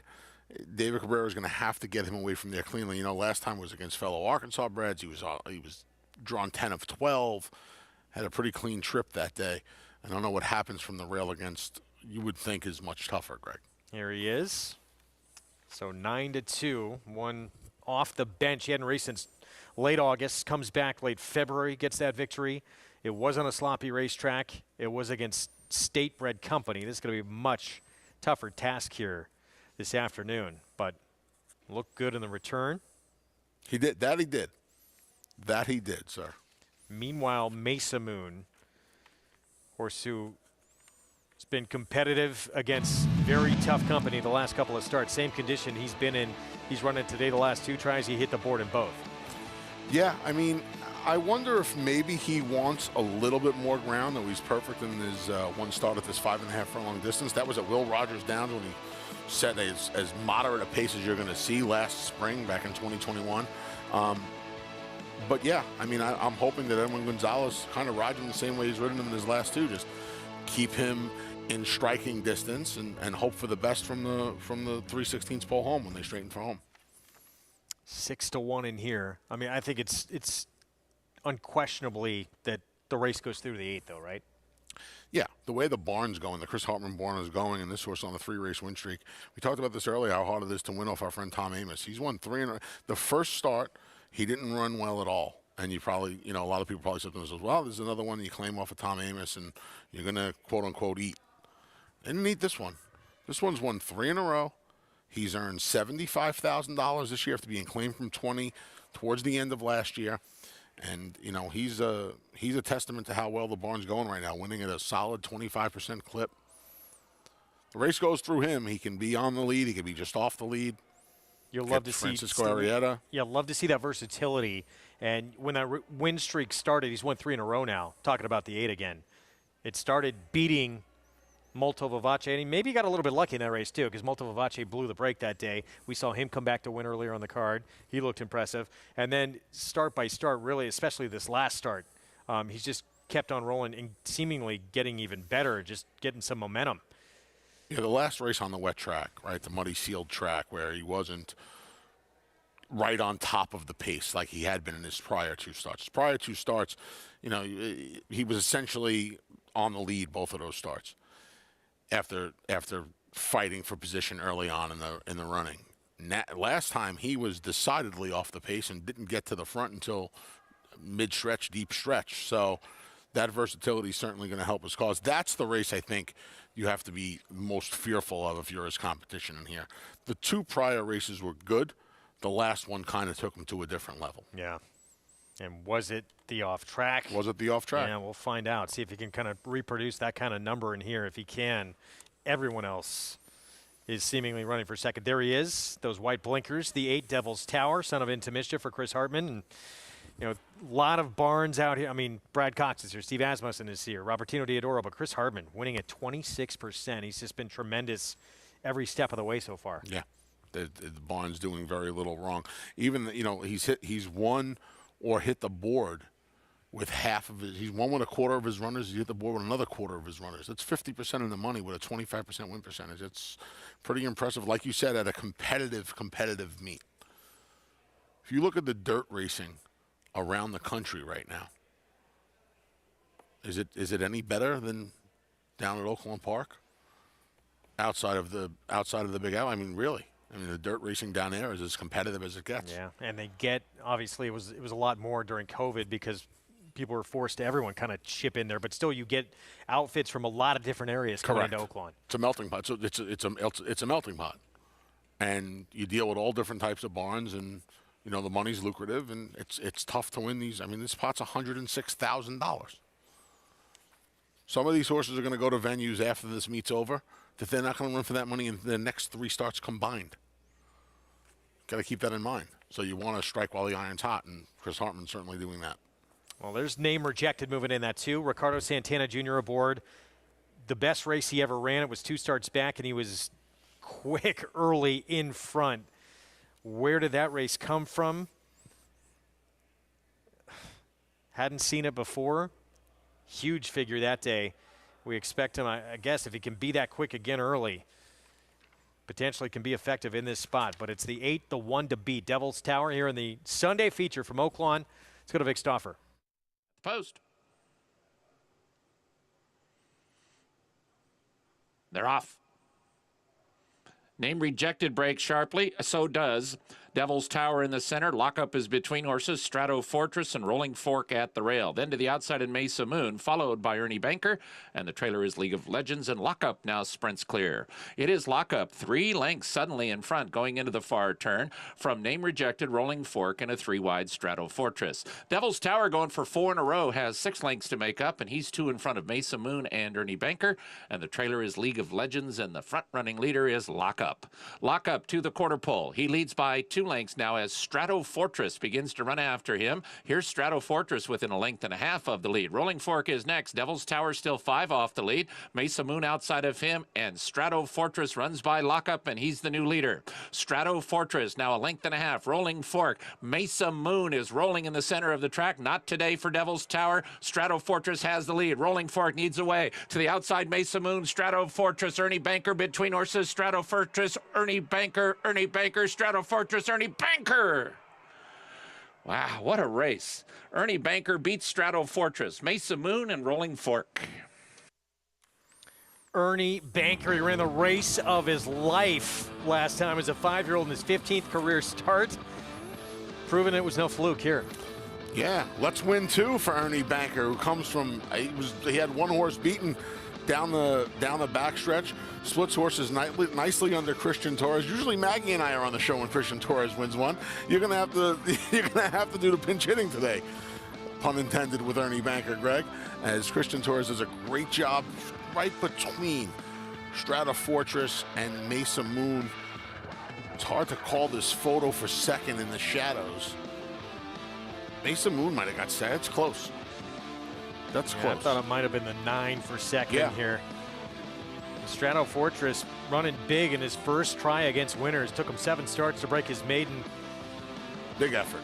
Big effort today. But, wow, Carl Broberg has really found something finally with this son of Central Banker. And Broberg in general, I talked about this on Thursday with Andy on the program. Broberg at one point at this meet was like 2 for 40 something.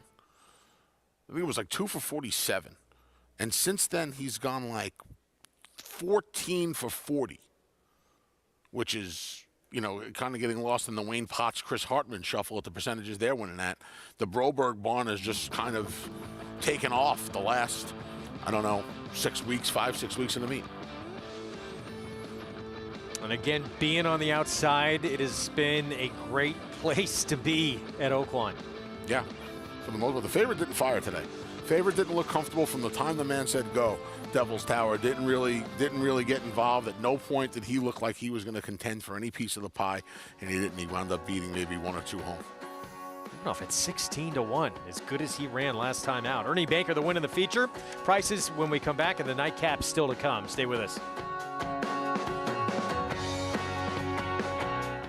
The sun shines bright on Caraconte.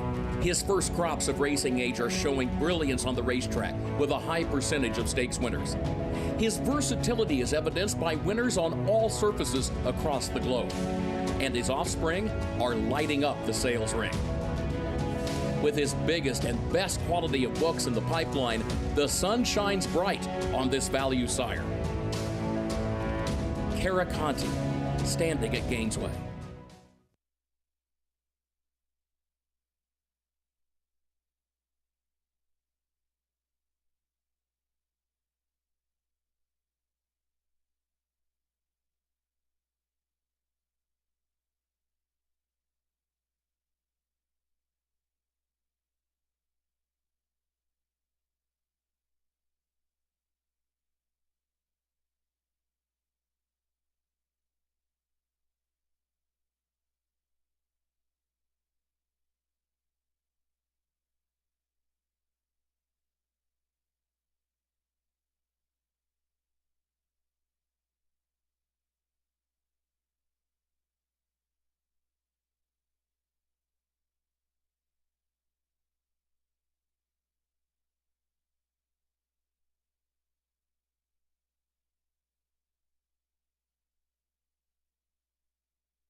Back on America's Day at the Races, program brought to you in part by Naira Bets. Download the app, go to nairabets.com, bet any track, anywhere, anytime. Feature at Oaklawn, Ernie Banker. Back-to-back wins now, the 2 biggest races he's run in his life. This was a huge effort again today. Going 5.5. You would think that a horse that's making up ground late in the game like him, that the 5.5 would be a detriment to him, but it didn't matter today. He got the pace to run at, and he was able to split horses under a good ride by Christian Torres. Get the job done. He was 3-1 last time. He was much, much higher today. Between horses in the shadows down the stretch. Ernie Banker, back-to-back wins. Carl Broberg, 5-year-old son of Central Banker, End Zone Athletics, and Christian Torres aboard for the winning ride, and a big number there at 16-1. Back to New York, we got the nightcap still coming up. We will have it for you when we return. 6 Furlong Sprint to close things out in New York for non-winners of 3 lifetimes. Stay with us.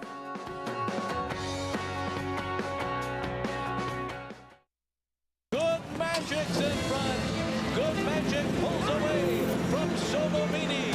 Good Magic's gonna win his first race, and he's gonna do it in the Breeders' Cup Juvenile. Good Magic to the front of the field in the Toyota Bluegrass to win it.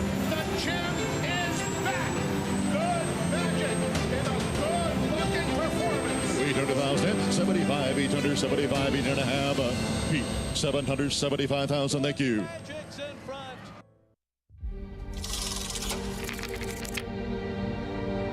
Keeneland Racecourse is the most beautiful racetrack in America, hands down. Good afternoon, ladies and gentlemen. I welcome you to the breeding stock sale. Book 1, good to have you back with us.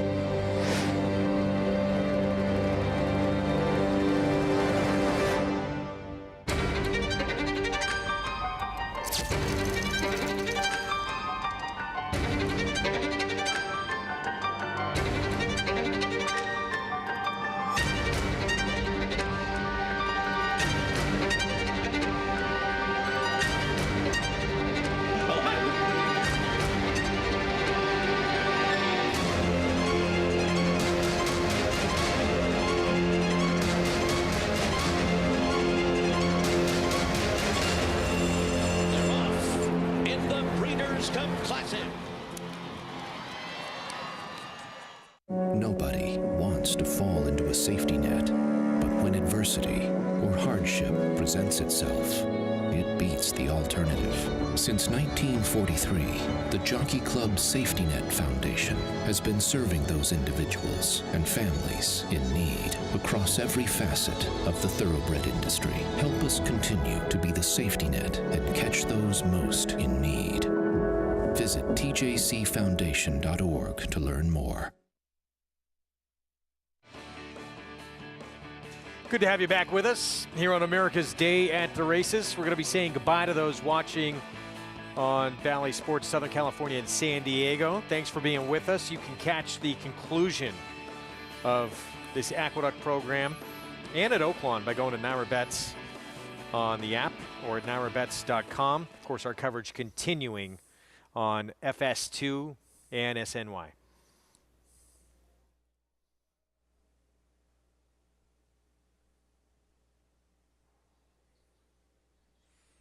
So post-parade, here it is from this finale here at Aqueduct.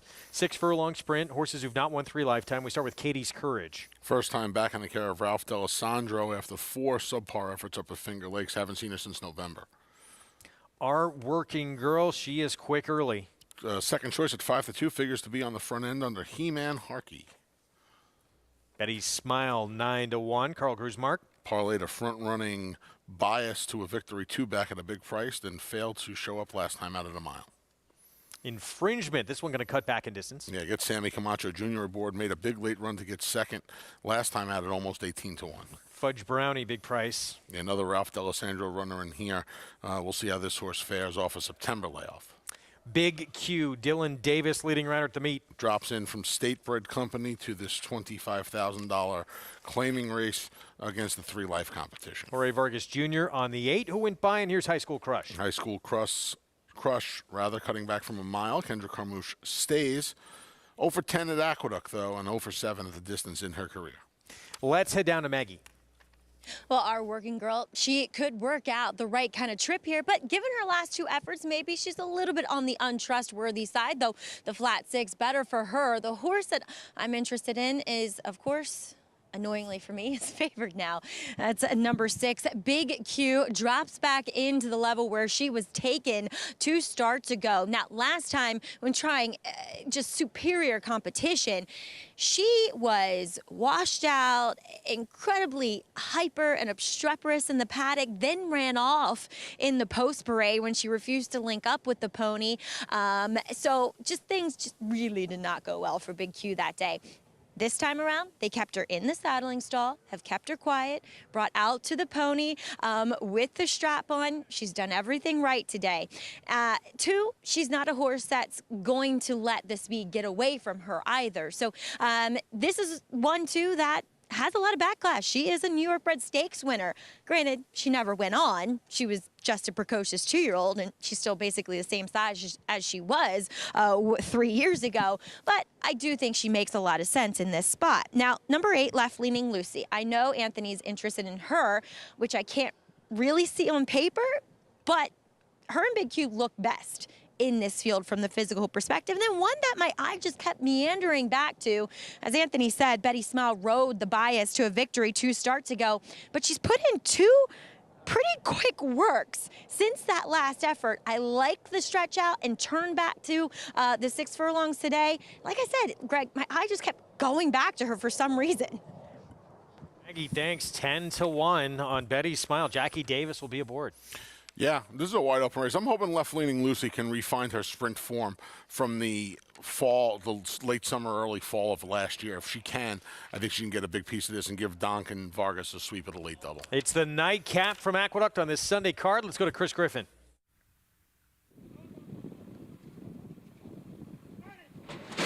And they're off. Broken a very even line. Big Q has got early speed. Left-leaning Lucy towards the outside with High School Crush. There's infringement, and also Our Working Girl. They really line up.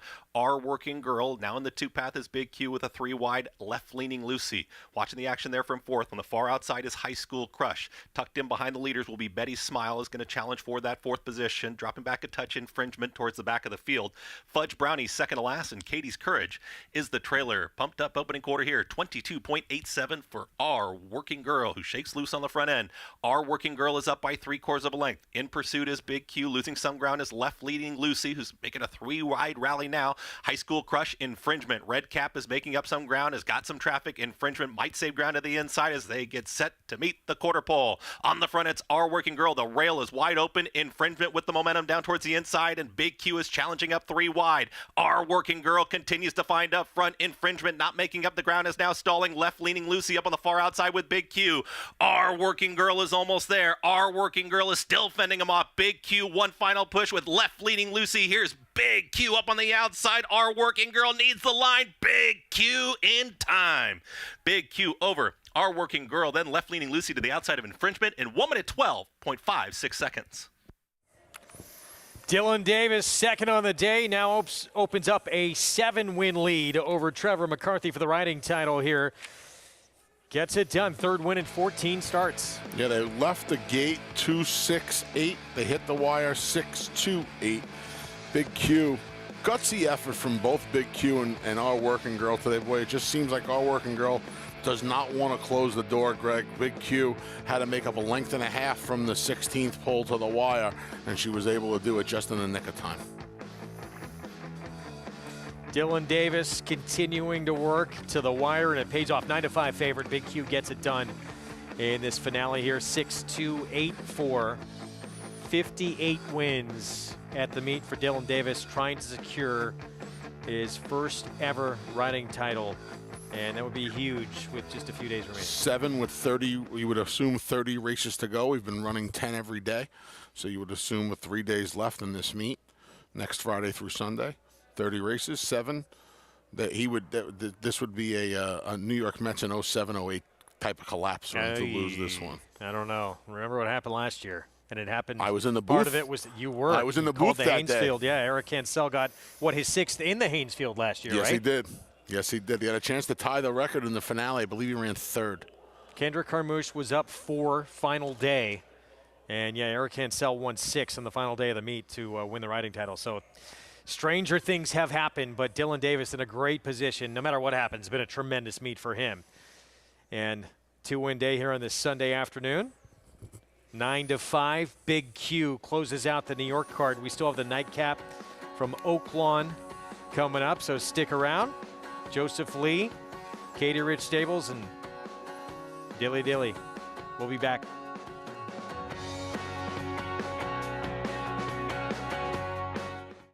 If you're looking into racing partnerships, you should know they're not all the same. When you partner with Bond Racing Stables, you become a member of a growing family of racing enthusiasts, all guided by 3 generations.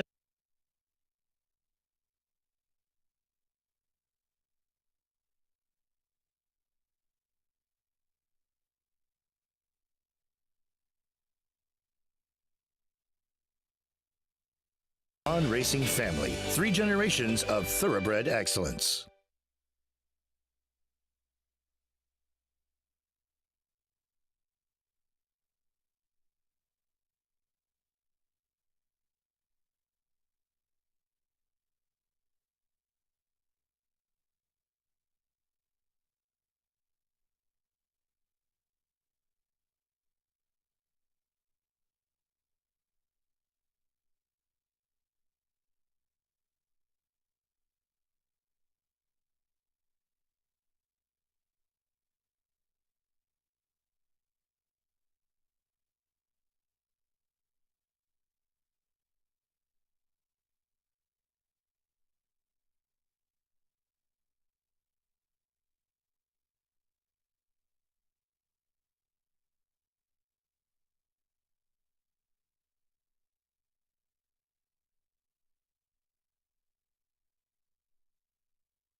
Back on America's Day at the Races. Dylan Davis, Big Q, 9-5 favorite, takes the nightcap here at Aqueduct. Able to wear down our working girl in a race that was dominated on the front end as the first three finishers broke out of the gate, lined up across the track, and kind of had it to themselves most of the way, Greg. It's been so fun to watch Dylan Davis's progression and maturity as a rider the last couple of years on our show. Coming up on a year now when he returned from that injury last year, right around Memorial Day, and he came back hungrier and more aggressive, and probably most importantly, he just looks a lot stronger. And I think that was a knock that Dylan had in his career, that he was not maybe as strong as some of his competition. I'll tell you what, he's caught up quite a bit. He finishes as good as anybody on the circuit now. And we talked about it with Mig earlier on too on previous shows, but you never want to see a rider get injured. But in some ways, it might have helped him. It's a little bit of a reset, right? You take a little time off, you're away from the game a little bit, you think about what you need to work on, how you get back to not only being as good, but maybe better than you were. He's absolutely better than he was before he left for that injury last year. Pick 5 produces $574 if you could put that together, including Good Culture at 12-1. I hit that pick 5, thanks to Maggie. She made me use Big Q. That's what I do. I leave out 9-5 shots in most of these sequences and get beat by them. So what's the tip you give Maggie? How much you got to give away at that 574? I'll take it a lunch or something. Nightcap at Oakland, mile and a 16th. It's an allowance optional claiming group for Arkansas bred runners. Tap road rules. This is a sprinter. Stretched out for the first time last start to a mile and a 16th and was game. Got to the lead and hung on to win gate to wire, but looks like today's going to be a little tougher proposition. There's some other speed to deal with in this race. We'll talk about it when we come back.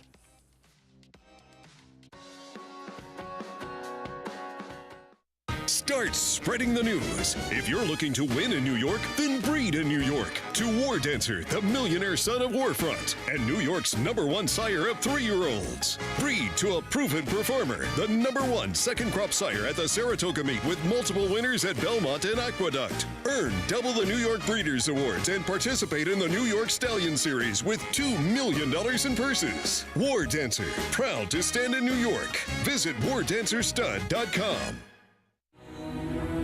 This season at Oaklawn, we've got more of everything. More of the top thoroughbreds in the world. More days of live racing. And the largest purses in our history. All at a completely reimagined Oaklawn. Come be a part of this historic season at Arkansas's only casino resort.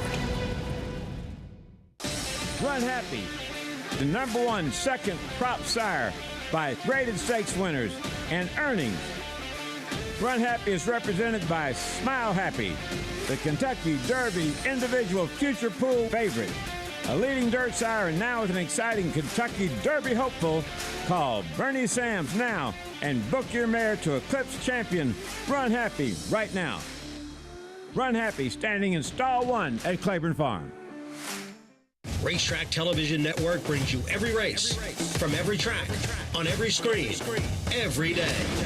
With monthly packages starting as low as $5, RTN gives you great value and access to more live HD streaming and race replays than anyone. Visit RTN.tv today to sign up and watch on almost any device, including Roku and Amazon Fire. Use promo code TRYRTN for a 5-day free trial.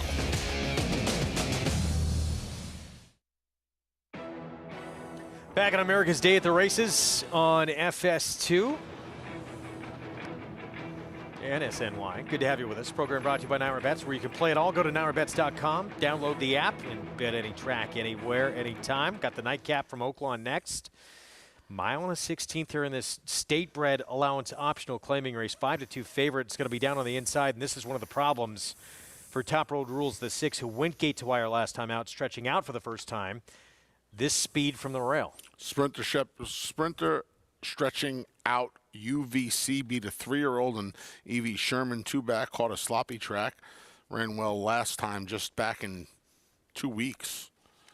Coming back again here in 3 weeks on the stretch out. Son of Hightail. Going to need to go 2 turns for the first time as the chalk. No thanks. Well, Top Road Rules did get the lead ahead of them when they met. They both went against Garhole, who's a very talented state-bred runner. Here's big success, Ramon Vasquez, John Prather. Another one stretching out. This was Broker's Maiden 2 back and tried Stakes Company last out. His first start around 2 turns as well. Dinner at Crumpy's. He stretched out 2 starts back. That did not go well. Yeah, this horse is just 1 for 15 in his life, though the win did come going a mile and a 16th at Oakland Park. Reef's Destiny we'll see next at a big number, 23-1. Another one stretching out. This one time this horse went a mile and a 16th. He finished 4th in a race similar to this. Chelsea Bailey will be aboard. Doc Irwin, this is start number 3, first time going long. It's a fast track for the first time as well. Son of Even the Score out of a Pulpit mare should appreciate the stretch out and distance. I like that price on him at 16-1. Here's Top Road Rules. So had strictly been a sprinter, stretched out and went gate to wire last start. Yeah, the blinkers seemed to help as well. He was able to dominate on the front end and hold sway, but he has to deal with some other speed in here. Twisted Dixie, another one stretching out, but he has gone long before. Dropped in for the 20 to get the job done. 2 back in his first win in 16 starts, 1 for 17 overall. The 1, the 6, they're quick. This is the other speed they got to contend with. Yeah, claimed away from Robertino Diodoro. Gets one of the leading riders in David Cabrera in the saddle. Buddy Rue. This horse at Delta going 7/8. He ran second against Allowance Company. Yeah, those are all 2-turn races at Delta, 6.5, 7 furlongs. The mile race on the turf last time. This horse is a little interesting too at a price. Super Geek won his debut. It's been a struggle since. It has been a struggle since. Caught a muddy track last time. He's going to stretch out for the first time as well around 2 turns. Turfed a dirt move for More Than Blessed. This horse has been okay going sprint distances. We'll see how he fares going long on the dirt. And Smoking Boots came from another area code to win last time out. He really did, Greg. That was for the tag. It was on the stretch out from 6 furlongs to a mile and the 16th. He was a big number that day. He's 8-1 today. He's taking some money this afternoon. Well, let's head back to Gary for more on the nightcap. Yeah, let's talk about the 6-horse Top Road Rules a little bit, guys. Horse that has speed, sprinted, really improved last time out going long. He's going to have some company up front, I believe, with UVC down in the 1 hole.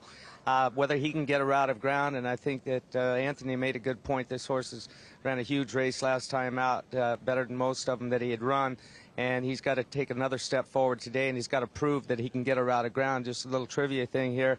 The dam of, or the sire of the dam, he's a bull. Horse I ran second on in the Breeders' Cup Sprint a lot of years ago at Hollywood Park, just FYI. So I think this horse may have a hard time stretching out today. Could be wrong. And then just for a long shot here, guys, More Than Blessed, the 11 horse. You go back 2 races. I know it was on the turf, but this horse, he had the most devastating trip I've ever seen a horse overcome and still win. He got knocked around, he got shut off, and he got turned sideways halfway through the stretch and got up and won by a head. So if he can run that type of race here back on the dirt, then I'm all in at 21-1, boys. Gary, thanks. Big number, and a horse who actually is a multiple winner on the dirt. I thought this race was playable because I wanted to bet against the 1 UVC. So when I see a horse that I don't like, and Gary brought up a good point, there's a lot of that's really a sprint pedigree, Greg. And with the other speed in here, I don't know why I'm supposed to want to take this horse as the co-favorite at 5-2. I was concerned with Top Road Rules the 6 because of the presence of the 1 and the 8. But Top Road Rules in a sprint, he was quicker than the 1 when they met. So maybe he's just the quickest of the quick in here anyway. You would imagine, though, that Florent Giroux and UVC are going to try to protect rail position. Try. That doesn't mean it's going to work, because the gentleman on the back of Top Road Rules, like Ricardo Santana Jr. guy, they're not many more aggressive than him. So I would imagine that he is going to play that speed game again. I think this pace is going to heat up. I really do. And I boxed 4 horses in the exact. I think there's a play to make some money in here. I boxed the 5, Doc Irwin, who's my top pick. I played him to win at 14-1. I think this horse is going to appreciate the stretch out. That's a pedigree that's crying for more distance. He's going to catch a fast track for the first time. I want to use him. I'm using Top Road Rules just based on the fact that the blinkers and sometimes speed of the speed works. I used More Than Blessed based on the fact that this horse is a multiple winner, And Smoking Boots, I know he was in for the 20, and I'm normally a class player, but this horse made up so much ground that day, and if it heats up again in here, why can't this horse come running at 10 to 1? You know, if he was 8 to 1 earlier, he'll probably blow up to 10, 12 to 1 by the time the bell rings. You could take him at double digits. I think at single digits you can't take him, but if you're going to play him, like I played an exacta box using those 4 horses, trying to get, I mean, UVC at 2 to 1 in here, he would really fool me. He would really fool me. The thing with the other speeds, the 1 and the 8, they're both unproven going 2 turns in a round of ground. At least Top Road Rules has that win the first time he tried it. So he's undefeated. He's 1 for 1 at this distance, the 2-turn question, and he might just be quicker than them anyway. Yeah. He might just be, the speed of the speed is what they say. And he could very well be the speed of the speed. I would imagine Giroux is going to do whatever he can from the rail, because this horse to me is suspect at best. Now, there's two schools of thought. If you think you're questionable at the distance, you try to bottom the field out. That's one school of thought. That's my school of thought. I'm going to try and take my best shot. I'm going to use my best commodity, and that's my speed. The other school of thought is let's try and nurse this horse off the lead to get the additional distance. I'm not a big fan of that, but you see more trainers employ that tactic and jockeys employ that tactic as opposed to using the speed. Me, if I lost another 240 pounds, I'd be putting everything on the front end. That's me. I'd be the next early fires. Go, go, go, go, go. Because I know that that's the most precious commodity on the racetrack, speed. There's just too much of it in here to really back. We think that, and so many times with races it looks like there is so much speed. It happens there. At Oaklawn Park, that's one of the reasons I think it's such a playable place. You can handicap a race like earlier today, right? Every time we've talked about a pace scenario, except the first race when the Brad Cox filly was on the lead and we thought the 1 and 5 would be it. But at least there's pace. They put some pace on, right? More often than not, you can figure out who the pace is going to be. And here, it's almost impossible for there not to be 2 of them hitting on the front end, maybe 3. Meaning New York. No. In this race at Oaklawn, you'd have to imagine 2 or 3 of them are hitting. No, here in New York, sometimes you're better off getting a bingo drum and just picking out where the speed's going to be. Sometimes it plays out the way it's supposed to. Today was a formful day, I think, as far as speed went. But when you have when you have the old hard knocking horses like It's All Relevant, the up and comers like Water's Edge, these horses that kind of, they tip their hand. You know what they're going to do. You could feel a little bit more confident. There are some days, though, and that's not just here, it's everywhere, where you kind of feel a little murky as far as how you can handicap these paces. Surprising. But race like this, you got to think there's going to be some speed on.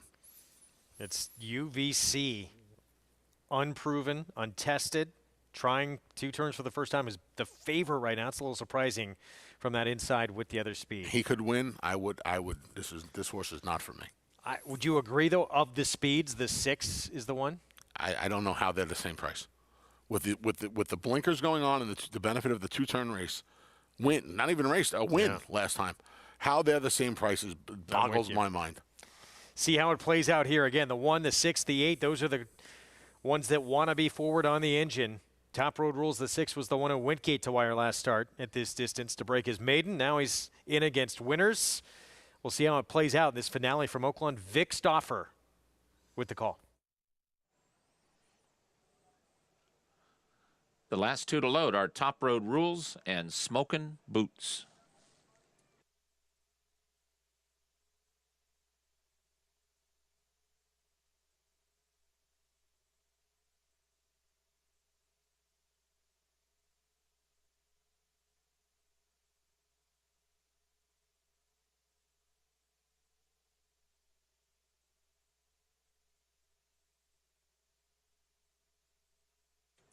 They're at the post.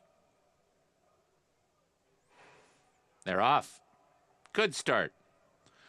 UVC, Reef's Destiny, and Dinner at Crumpy's show speed. Twisted Dixie and Rubiginous are next. Then comes Buddy Rowe.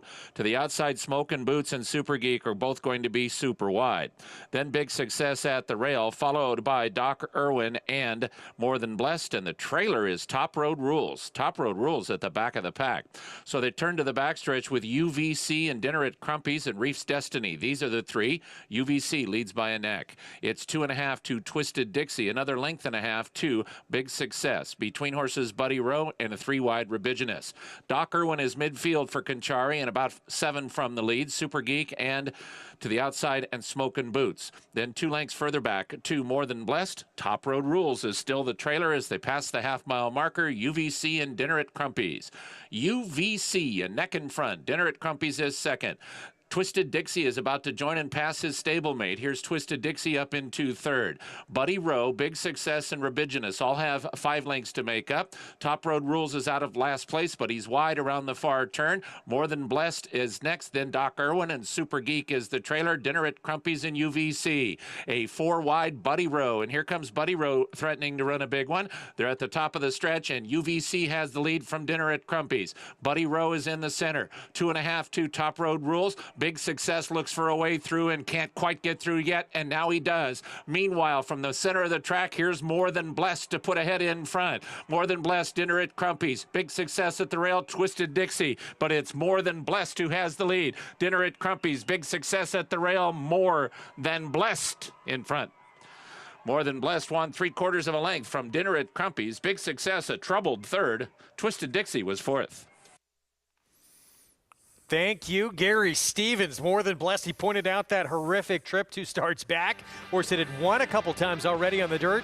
Wins now going long on the dirt. Yeah, this was another good ride. This horse saved some ground, was able to tip out and made a big move. You could tell. I turned to you at the 3/8 pole. I said, Gary's jock's going to win another one. He got outside, and once he did, he was able to get the job done. Dinner at Crumpy's ran well. Big Success did not have a clean trip.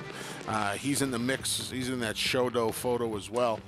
Keep your eyes on the 6. What happens here with Top Road Rules? Yeah, let's see here. He just kind of hesitated at the start. He was just not ready. Along with the number 5, the neighboring stalls, number 5, Doc Irwin, and the 6, Top Road Rules, that just kind of hesitated for a half length, and it cost them both position. They're last and next to last going into that first turn.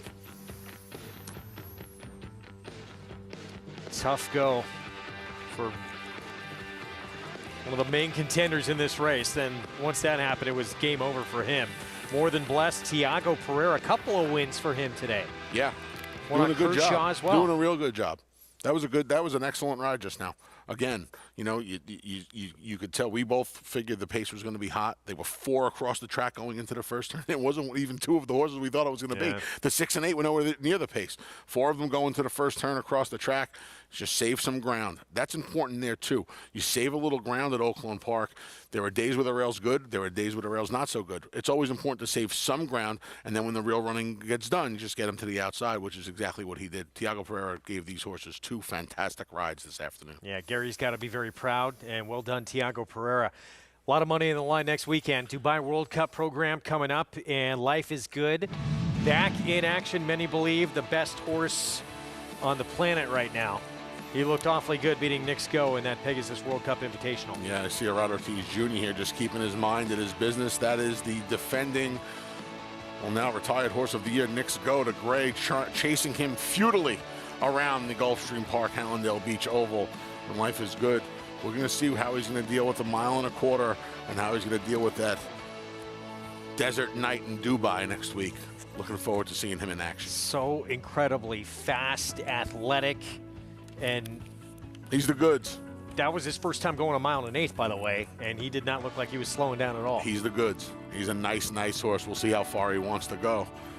This is a horse that we know already can handle some added distance. Hot Rod Charlie, his 2 races last year in the Kentucky Derby and the Belmont Stakes, they're as good as it gets. Right? Belmont Stakes, maybe the best stretch stool we had all year last year, and that throwdown with Essential Quality. And even though he didn't win it, he might have run the better race that day. That early heat he took, and he was right up there on that insanely hot pace, able to hang around late.